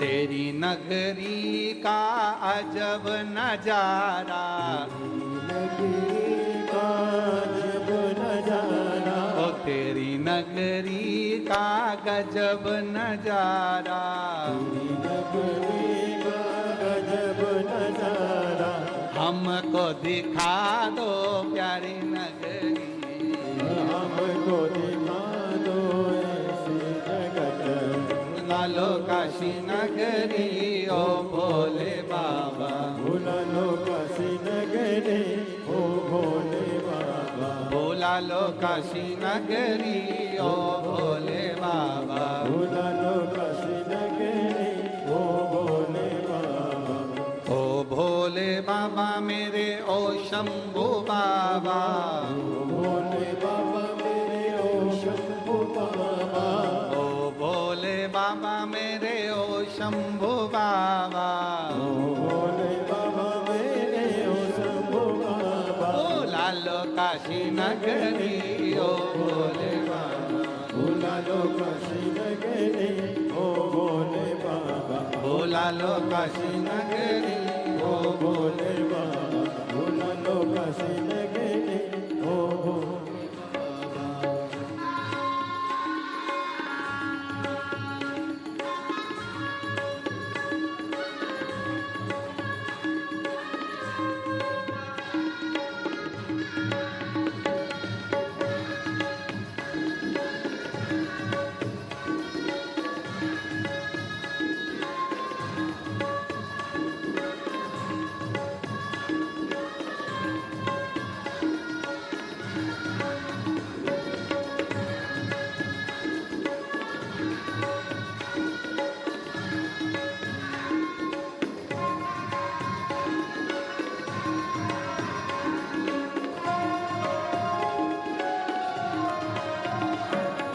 तेरी नगरी में संत बहुत है, तेरी नगरी में संत बहुत है, तेरी नगरी में संत बहुत है, तेरी नगरी में संत बहुत है। लगाओ माथे धूनी ओ भोले बाबा, लगाओ माथे धूनी ओ भोले बाबा, भोला लो काशी नगरी ओ भोले बाबा, भोला लो काशी नगरी ओ भोले बाबा, ओ भोले बाबा मेरे ओ शंभू बाबा, ओ भोले बाबा मेरे ओ शंभू बाबा, ओ भोले बाबा मेरे ओ शंभू बाबा, ओ भोले बाबा मेरे ओ शंभू बाबा, ओ भोला लो काशी नगरी ओ भोले बाबा, भोला लो काशी नगरी ओ भोले बाबा, भोला लो काशी नगरी ओ भोले बाबा, भोला लो काशी नगरी ओ भोले बाबा, भोला लो काशी नगरी ओ भोले बाबा, भोला लो काशी नगरी ओ भोले बाबा। हर हर महादेव अपने स्थान पर बैठकर बाबा देवाधिदेव महादेव से, विश्वनाथ जी की पवित्र भूमि से आप सब बाबा को अपने मन का भाव कहिए, हृदय से प्रार्थना करो, विनय करो। ये कथा जो काशी विश्वनाथ जी की पवित्र भूमि से ऑनलाइन चल रही है, 1 बजे से 4 बजे तक ये कथा चल रही है। ये बाबा की कृपा है, करुणा है। और शिव जी की कृपा से ये कथा 15 अगस्त को विराम हो जाएगी। 17 अगस्त को भिलाई जयंती स्टेडियम छत्तीसगढ़ में शिव महापुराण की कथा 1 बजे से 4 बजे तक आप और हम श्रवण करेंगे। 11 अगस्त को श्रावण की शिवरात्रि है, तो अपने अपने घरों में रहकर शाम को 7 बजे सभी पार्थिव शिवलिंग का पूजन ऑनलाइन करेंगे। हम बाबा जी से भी निवेदन करेंगे कि आप और आप भी साथ में रहकर ऑनलाइन पार्थिव पूजन में सम्मिलित हों, यजमान परिवार भी सम्मिलित होके।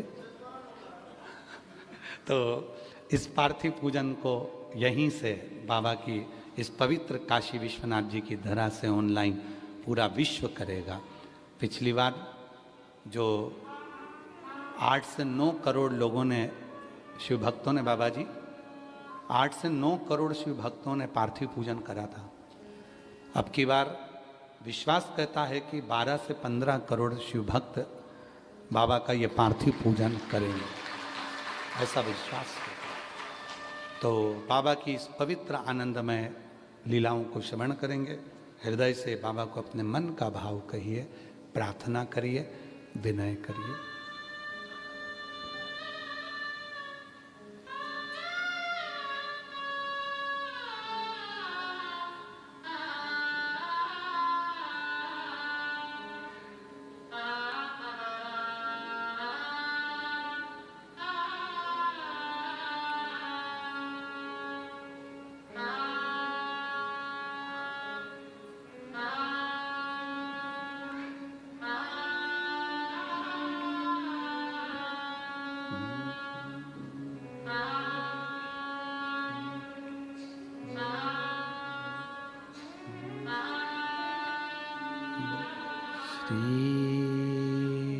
शिवाय नमस्तुभ्यं।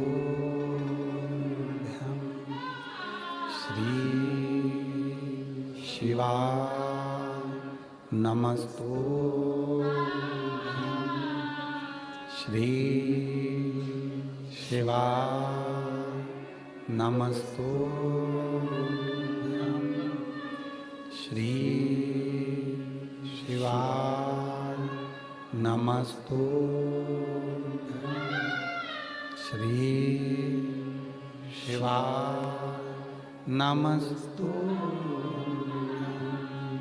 भोला सब दुख काटो मार, ओ भोला सब दुख काटो मार।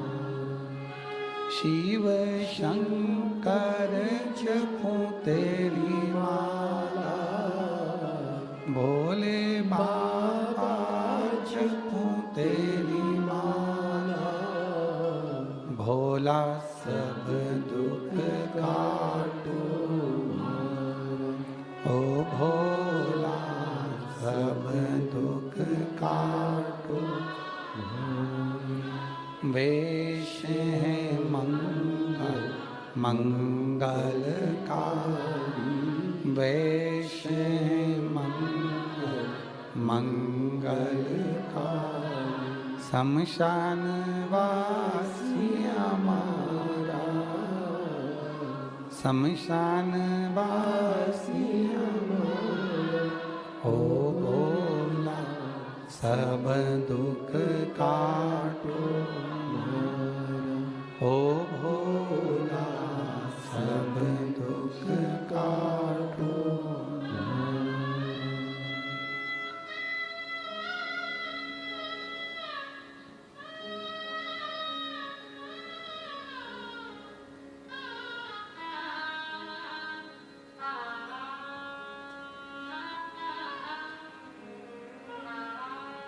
बाबा देवादिदेव महादेव भगवान शिव घरदानी त्रिकालदर्शी कैलाशी अविनाशी भगवान विश्वनाथ की ये पवित्र कथा कह रहे। पंच केशव हैं जिनकी यात्रा काशी के लोग करते हैं, बाहर से आए हुए सभी भक्त करते हैं। इन पंच केशव के दर्शन करने के बाद भले आप नारायण को मानते हो, राम को मानते हो, कृष्ण को मानते हो, शिव को मानते हो, पर पंच केशव के दर्शन के बाद बाबा विश्वनाथ के दर्शन बहुत जरूरी है। अंतिम सिग्नेचर मेरे बाबा के ही हैं, अंतिम से क्या कर्म करा क्या करा, ये अंतिम सिग्नेचर मेरे शिव के पंच कैलाश। और महाराज जब तक विश्वास नहीं होता तब तक शिव मिलता नहीं। एक पत्र अच्छा है, दो पत्र हैं, उसमें पत्र आया है बड़ा सुंदर है, पढ़िए।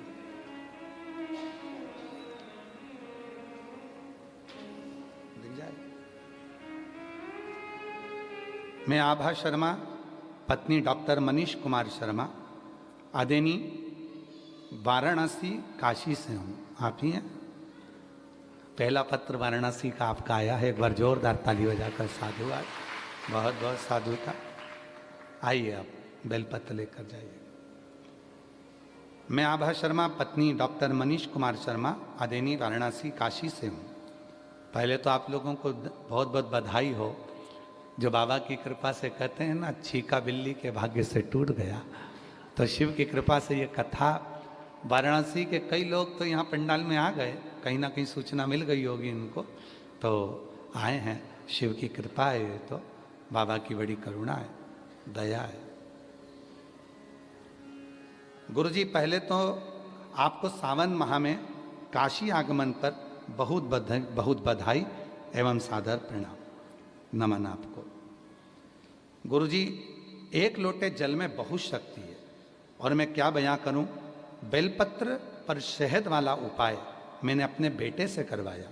मेरे बेटे का एडमिशन 3rd IT में जबलपुर में 2025 में अगस्त में हुआ है। सन 2024 में आपने परीक्षा दी पर उसका एडमिशन नहीं हुआ। ऐसा पहले भी करा पर एडमिशन नहीं हुआ। तब मैंने अपने बेटे से कहा कि सीहोर वाले गुरुजी कहते हैं कि मेहनत पूरी करो और बाबा पर भरोसा रख। बेलपत्र पर शहद वाला उपाय करवाया और बाबा के आशीर्वाद से उसका एडमिशन 2025 में जबलपुर 3rd IT में हो गया।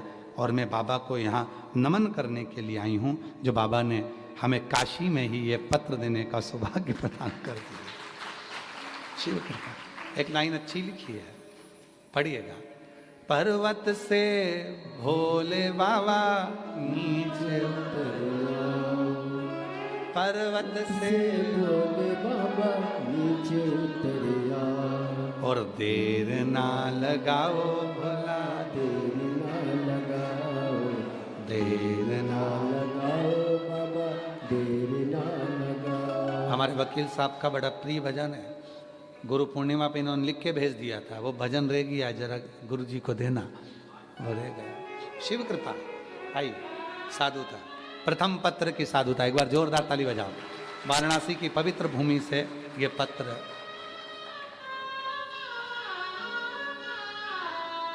साधु।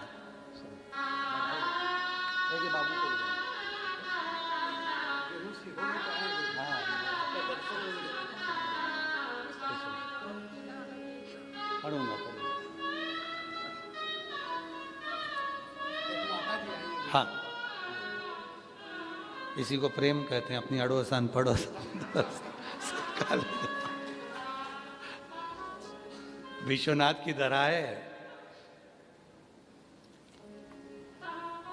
शिव तत्व है महाराज।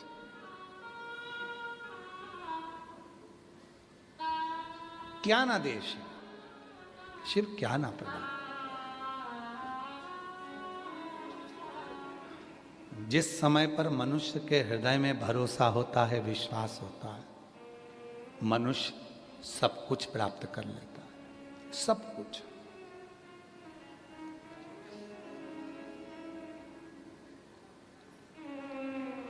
क्या नहीं देता शिव। लोग कहते हैं कि पंच केशव का दर्शन कर कर, विश्वनाथ जी का दर्शन कर कर क्या मिल जाता है। हम कहते हैं सब कुछ मिलेगा, पर साथ में अगर आपने कुछ भी नहीं करा तो भी 5 बार काशी काशी काशी काशी बोल लेने से भी सब कुछ प्राप्त हो जाता है। सब कुछ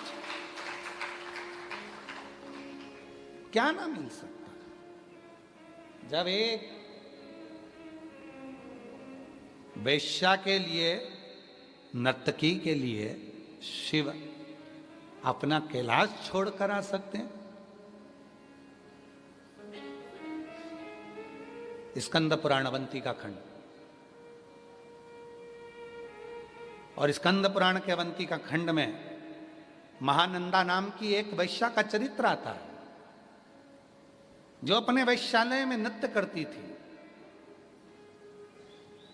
नर्तकी थी। वो अपने स्थान पर नृत्य का कार्य करती। अवंती का खंड, स्कंद पुराण, महानंदा।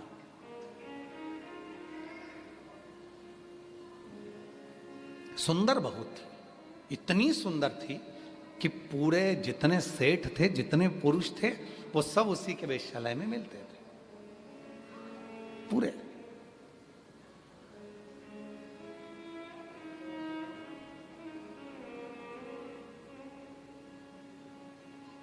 जितने सेठ सब वहीं मिलते। बंसल जी, उसकी भक्ति बड़ी प्रबल थी। वेश्यालय में जब नृत्य करने जाती थी तो उससे पहले शंकर जी का भजन करती थी।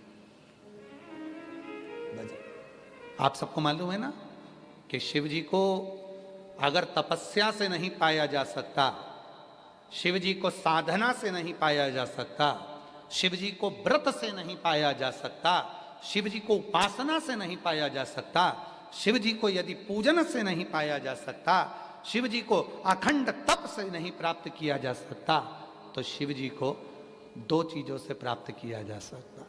एक, शिव जी के सामने खड़े होकर अलमस्त होकर नृत्य करने पर, और दूसरा शिव जी के प्रांगण में मधुर भजन गाने पर भगवान प्राप्त हो जाए। मधुर भजन। कई लोग, कैसरवाणी जी, कई लोग हमसे कहते हैं गुरु जी आपकी कथा में इतने सारे लोग आते हैं, लाखों लोग आते हैं और सब भजन में नाचने लगते हैं, आप उनको रोकते नहीं हो। हमने कहा जब तप से, साधना से, व्रत से, उपास से, तपस्या से, सारे नियम से शिव ना मिले, तब उन शिव को केवल उनके मंदिर में एक बार बड़े प्रेम से नृत्य की मुद्रा में शिव को प्राप्त करा जा सकता है और भगवान शंकर के भजन गाकर प्राप्त किया जा सकता है। यह केसरवाणी जी, ये शिव तत्व की प्रधानता, शिव तत्व की प्रधानता है, शंभु की, इसको प्राप्ति। महानंदा अवंतिका खंड में वर्णन आता है स्कंद पुराण में। महानंदा एक अपने नृत्य से मनुष्य को रिझाती है, पुरुषों को रिझाती है। ढेर पुरुष उसके यहां चले जाते, ढेर पुरुष, भीड़ लगी रहती, पर वो महानंदा शिव की साधक थी। दुनिया के सामने नाचने से पहले वो शिव के सामने नृत्य करती। उसके यहां पर शिवलिंग नहीं था, पर दिल में शिव है। अभी हमने आज तक वालों ने एक प्रश्न किया था, क्या शिव ईशान कोण में रहते हैं? आज तक का एक कार्यक्रम था वो अवंतिकापुरी उज्जैनी में, बाबा जी, तो उन्होंने प्रश्न किया था क्या ईशान कोण में ही शिव रहते हैं, ईशान कोण में? तब हमने कहा था कोई शिव जी से पूछे कि वो कहाँ रहते हैं। शिव ईशान, उत्तर, दक्षिण, पूरब, पश्चिम नहीं। शिव जो उसे पुकारता है उसके दिल में निवास करते हैं, भोले के मन में भोला रहता है, वो हृदय में निवास कर रहा होता है, उसको दिखावा नहीं है, वो मन में। अगर आज आप लोगों के मन में शंकर नहीं होते तो विश्वनाथ की कथा में आपके जजमान बन पाते नवरत्न? सूचना तो केवल चतुर्वेदी जी और अंबाला वालों को थी, क्या नाम उनका, मुदगल जी को। फिर धीरे धीरे धीरे धीरे आप नहीं जुड़े हो। भोले बाबा ने कहा विश्वनाथ जी ने, मेरा बेटा वो भी रह गया, पकड़ो इसको, लाओ इनको। और विश्वनाथ जी से आपको भी हम साधु देंगे, और एक और विश्वनाथ जी से जुड़े हैं उषा अग्रवाल जी, उनको भी साधुवाद देंगे। ये बाबा ने कृपा करी है, उषा अग्रवाल जी आपको भी, और माननीय श्रवण कुमार मिंटू भैया आपको भी। कहीं शिव जी की कृपा, उसकी कृपा बिना कुछ नहीं हो सकता। शुरू में बाबा जी ने एक बात कही थी, आपने सुनी होगी, कि ये विश्वनाथ की धरा है, यहां उसकी आज्ञा के बिना तो आप जजमान भी नहीं बन सकते। ये उसकी आज्ञा के बिना यहां कथा भी नहीं हो सकती, ये उसकी आज्ञा है, नहीं मिलता। महानंदा वैश्या है, नर्तकी है, पर नाचने जाने से पहले, सभा मंडप में पहुंचने से पहले वो महादेव के लिए नाचती है। घुंघरू बांधती है तो शिव से कहती है, ये घुंघरू मैं तेरे लिए बांध रही।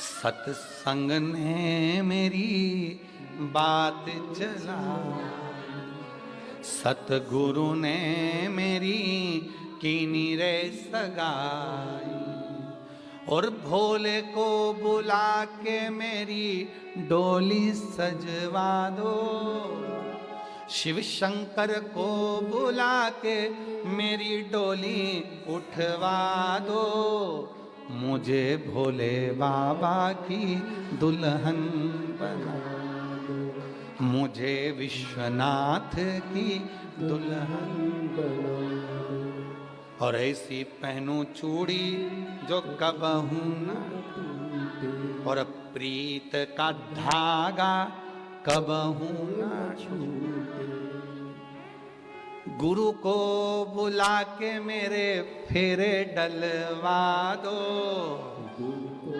बधाई आप लोगों को, बहुत बहुत बधाई, सारे काशीवासियों को और सारे देशवासियों को, जितने आस्था चैनल पर कथा सुन रहे हैं, जितने फेसबुक यूट्यूब पर कथा श्रवण कर रहे हैं, जितने सोशल मीडिया पर कथा सुन रहे हैं। सावन के महीने में बाबा की इस एकादशी के दिन से जो कथा प्रारंभ हुई है, 7 दिन की कथा में एक एक दिन तुम्हारा विश्वनाथ जी से फेरा हो रहा है, भावर हो रही है, और पक्का है 7 दिन के बाद में आप विश्वनाथ के और विश्वनाथ आप गुरु को बुला के मेरे फेरे डल आया, बुलाया मेरे बाबा ने, अरे ओ सियोर वाला चल आ फेरे डलवा। अभी 7 दिन के फेरे हैं। आपको मालूम है रुक्मणी जी का सबसे पहला विवाह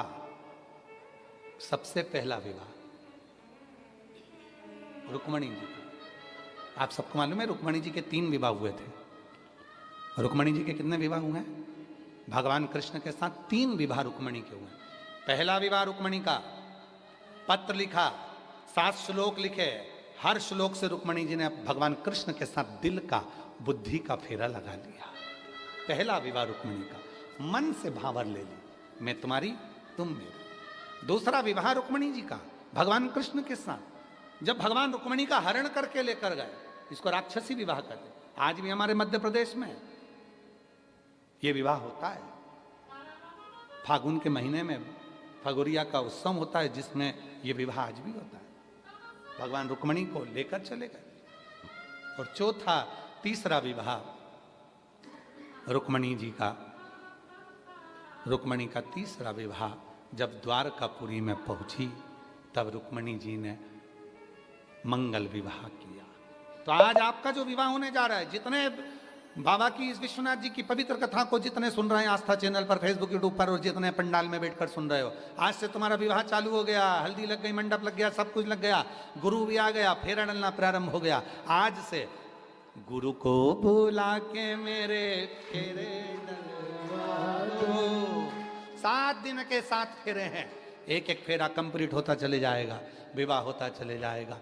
तुम उस विश्वनाथ जी के होगे, विश्वनाथ तुम्हारा होगा।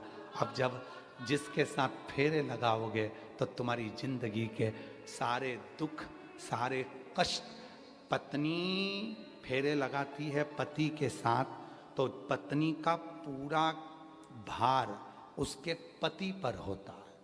पति पर लेकर जा रहा है, तुम दहेज दिया, तुम्हें संभालना तुम है, पति तुम पति हो।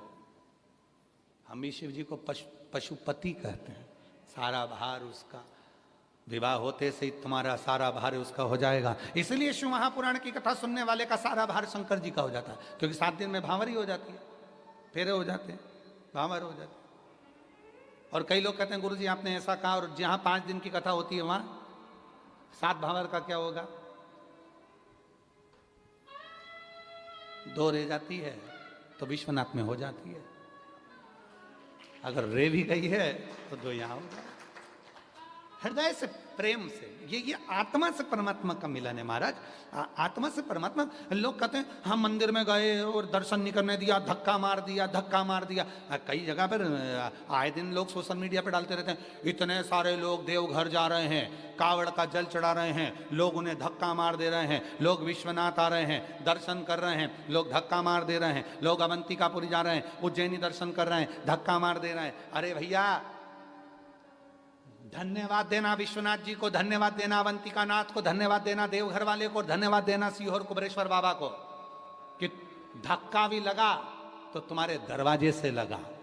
और ये धक्का अगर एक बार लग जाता है तो फिर कहीं खड्डे में गिरते नहीं हो। धक्का लगा, अरे तुम्हारी गाड़ी खड्डे में पड़ गई, तुम्हारी गाड़ी कीचड़ में फंस गई, तुम्हारी गाड़ी कहीं खड्डे में उलझ गई, 4 व्हीलर गाड़ी, 2 व्हीलर गाड़ी खड्डे में फंस गई, अब उसको कैसे निकालोगे? निकाल ले, धक्का मत लगाना। कसम है तुमको, कसम तेरी पड़ोसन की, अगर तुम धक्का लगाया, धक्का मत लगा।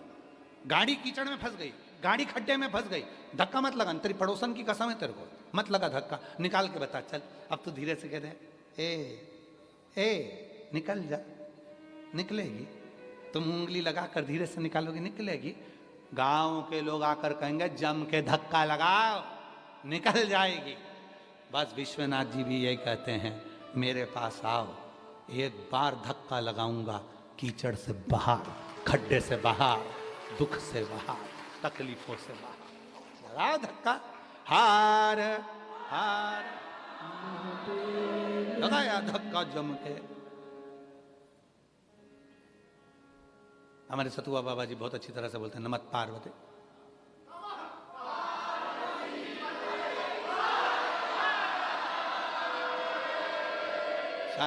हार हार लग गया धक्का। बस ये गजब का धक्का है, बहुत बहुत।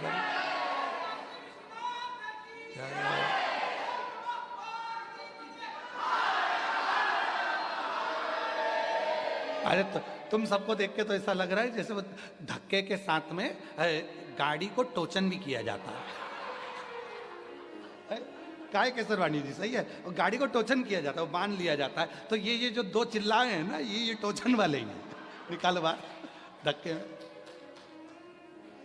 शंभू। और तेरी कृपा का क्या है भरोसा, कब किस पर हो जरा सी जरा सी, जिस पर भी हो गई तेरी कृपा करुणा, वो भव पार हुआ, भव पार हुआ। पापी हो चाहे जितना, उसका भी बाबा उद्धार हुआ, उद्धार हुआ। गिद्ध अजामिल गणिका जैसे तेरे मन को भाई, जरा सी हम पर कर दो, जरा सी हम पर कर दो। तो अवंती का खंड स्कंद पुराण कहता है, महानंदा ने जितना नृत्य किया, पहले पुरुषों के सामने नृत्य करने से पहले वो महादेव का जब घुंघरू बांधती थी तो शिव से कहती थी, मैं तुम्हारे लिए नाच रही हूं, तुम्हारे तुझ में रब दिखता है यारा, मैं क्या करूं। हर एक में शिव दिखता है यारा, मैं क्या करूं। सब में शिव, सब में शिव, सब में है, हर एक में वही समाया हुआ, हर एक में। चले एक दिन महानंदा अपने नृत्य को करती और भ्रमण पर चली जाती, घूमने जाती। पार्वती जी को एक दिन स्मरण आया कि ये महानंदा है कौन। कुछ देर के लिए मेरे भोले बाबा एकांत में जाकर बैठ जाते हैं, मौन हो जाते, चुप होकर ने कहा कि महानंदा एक वैश्या है, नर्तकी है, और नर्तकी है, नृत्य करती है, शिव जी का ध्यान उनकी ओर रहता है। अब कौन समझाए विजया को, जहां साधना फीकी पड़ जाए, जहां पर उपास फीके पड़ जाए, जहां भगवत भजन फीका पड़ जाए, वहां नृत्य और भजन ही सार्थक हो सकता है। नृत्य और भजन। महाराज जी एक जगह प्रवचन में हम सुन रहे थे, तो एक महाराज जी कह रहे थे कि महिलाएं, माताएं, इनको ज़्यादा भजन करना पड़ता है क्योंकि रजो धर्म से होती हैं और ऐसा होता है वैसा होता है। सारा दोष उन्होंने माताओं पर मढ़ दिया। प्रवचन में हम सुन रहे थे, हमारा मन नहीं रहा। हमने कहा माताओं के बराबर कोई पुण्य करने वाला संसार में नहीं है। वो कुछ नहीं करती, एकादशी, प्रदोष, द्वादशी या अपने घर में साल भर में 8-10 बार भजन कर लेती है, भगवान के भजन करवा लेती है, भजन करवाती है और खुद भी करती है। उतनी देर में उसके सारे जितने भी संचित पाप हैं पूरे कुल के, वो भजन कराकर पूरे कुल के पापों को धो देती है, धो देते।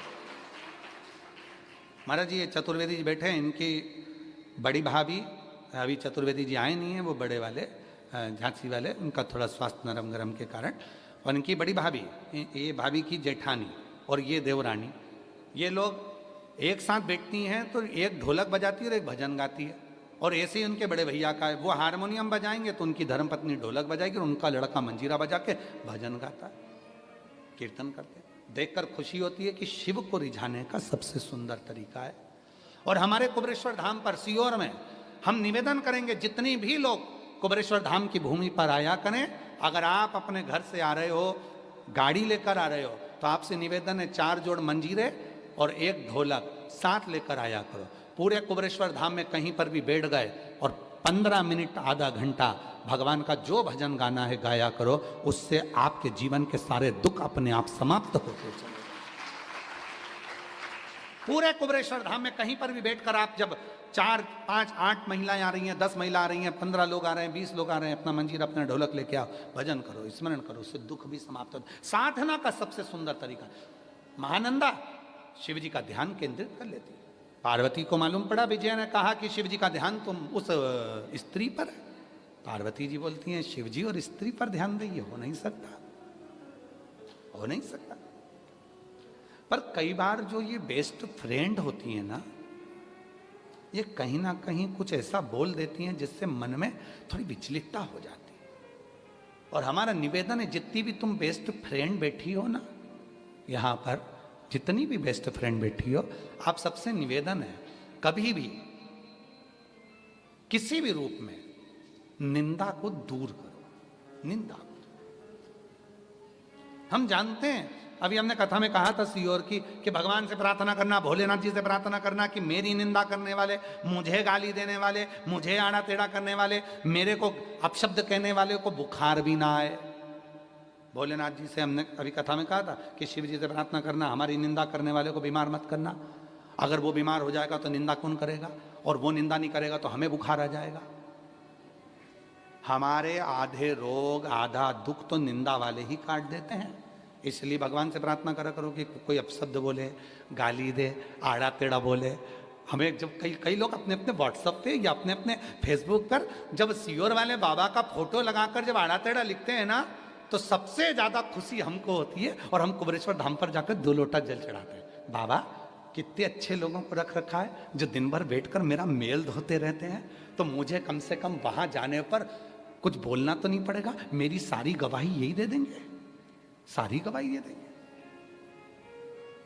निंदा करे कर देना, भगवान करे उनको खूब जीवित रखे।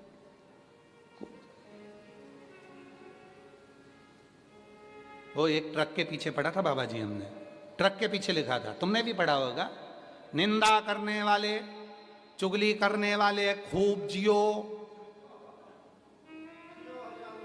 हाँ, निंदा करने वाले खूब जिए, चुगली करने वाले खूब जिए, बुराई करने वाले खूब जिए, और जब तुम्हारा बुढ़ापा आए तो तुम्हारे छोरा छोरी ही तुम्हारा खून पिए। ये हमने ट्रक पे पढ़ा था, पीछे ट्रक के पीछे लिखा था, वकील साहब ट्रक के पीछे लिखा। शायद तुम लोगों ने भी पढ़ा होगा। हाँ, पढ़ा है। हाँ, तो सही गुरु के चेले हो, फिर तो पढ़े सही जगह पढ़े। अब विजय ने कह दिया शिव जी का ध्यान तो उस नर्तकी पर है, वो महानंदा पर। हाँ, महानंदा नृत्य करती। आज भोले बाबा से उस महानंदा ने कहा, बाबा इतने दिन से मैं नृत्य कर रही हूं, पुरुषों को रिझाया, पर तू कभी नहीं आया। बाबा एक बार अपनी बेटी से मिलने तो आना।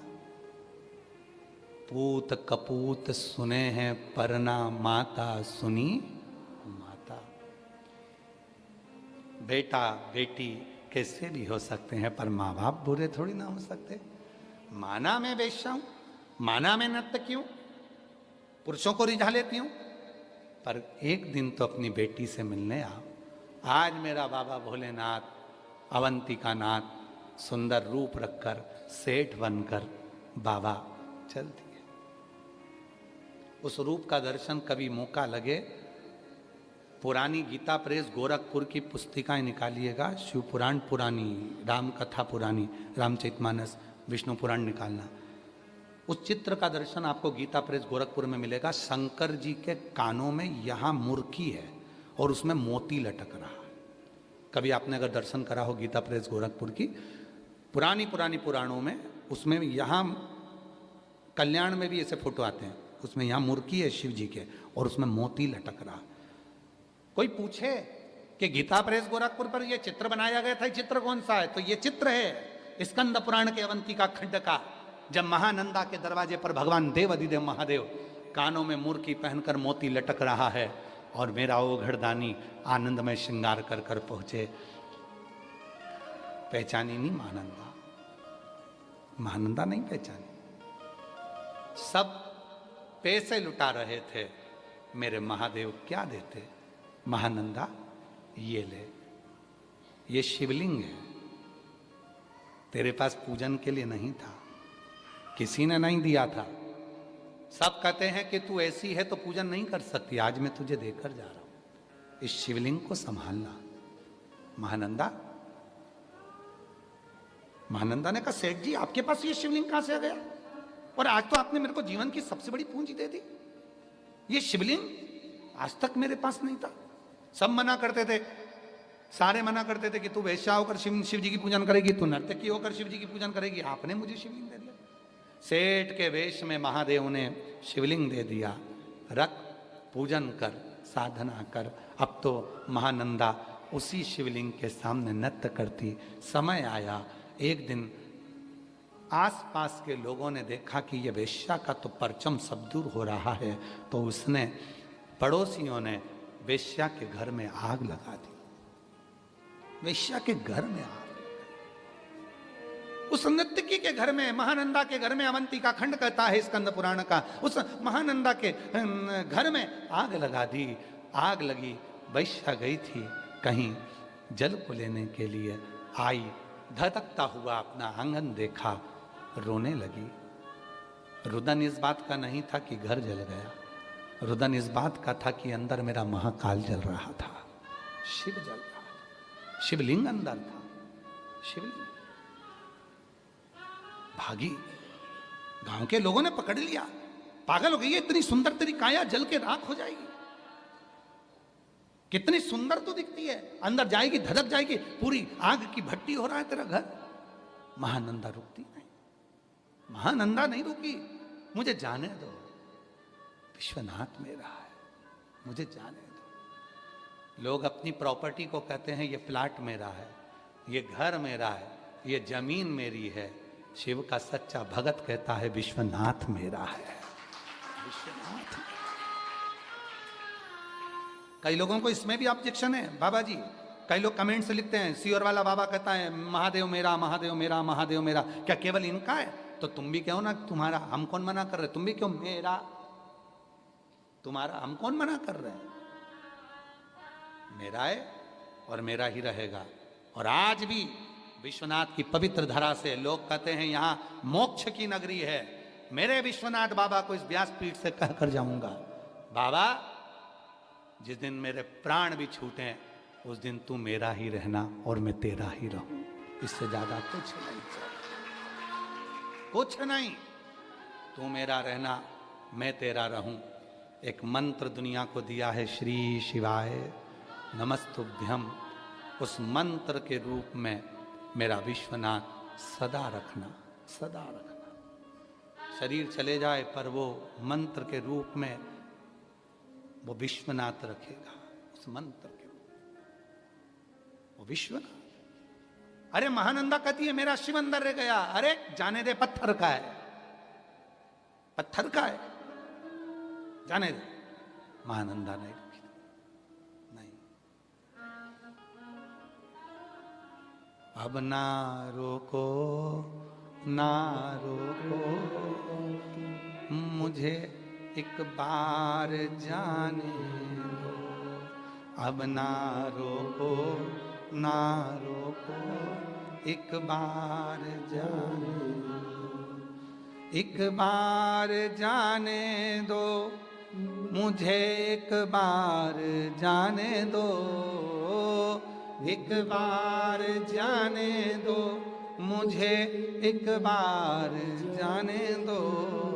अब ना रोको, ना रोको एक बार जाने दो। रो रही है, आंसू बह रहा है, लोग पकड़ रहे हैं, धधकता हुआ अग्नि का घर जल रहा है और महानंदा हाथ को छुड़ाती है, अंदर जलते हुए घर में प्रवेश कर जाती है। अगर वेश्या होती, नर्तकी होती तो काया बचाती, नर्तकी होती तो काया बचाती, नर्तकी होती तो शरीर बचाती। अरे मेरा सुंदर शरीर चले जाएगा, फिर मुझे कौन देखेगा, कौन पैसा देगा, मेरा घर कैसे चलेगा? काया नहीं बचाई। अब ना रोको ना रोको, एक बार एक बार जाने दो मुझे, एक बार जाने दो, एक बार जाने दो मुझे, एक बार जाने दो। अब ना रोको ना रोको, एक बार, अब ना रोको ना रोको, एक बार। वो कैसे मैं रुक जाऊं, कैसे मैं रुकूं, कैसे? हमारे अंबाला वाले बैठे हैं यहाँ, कृष्णलाल गुप्ता जी, कहाँ हैं? हाँ ये बैठे कृष्णलाल गुप्ता जी, ये सीओर आए थे भी, उसके पहले भी आए थे, इनके बच्चे भी आए साथ साथ में, आए ना? हाँ श्री शिवाय नमस्ते। ये दोनों का इतना भाव रहता है, जब भी सीओर आते हैं वो व्यासपीठ पर बोल कर जाते, बाबा एक बेलपत्री ऐसी दे दो कि अगली कथा के जजमान बन जाए।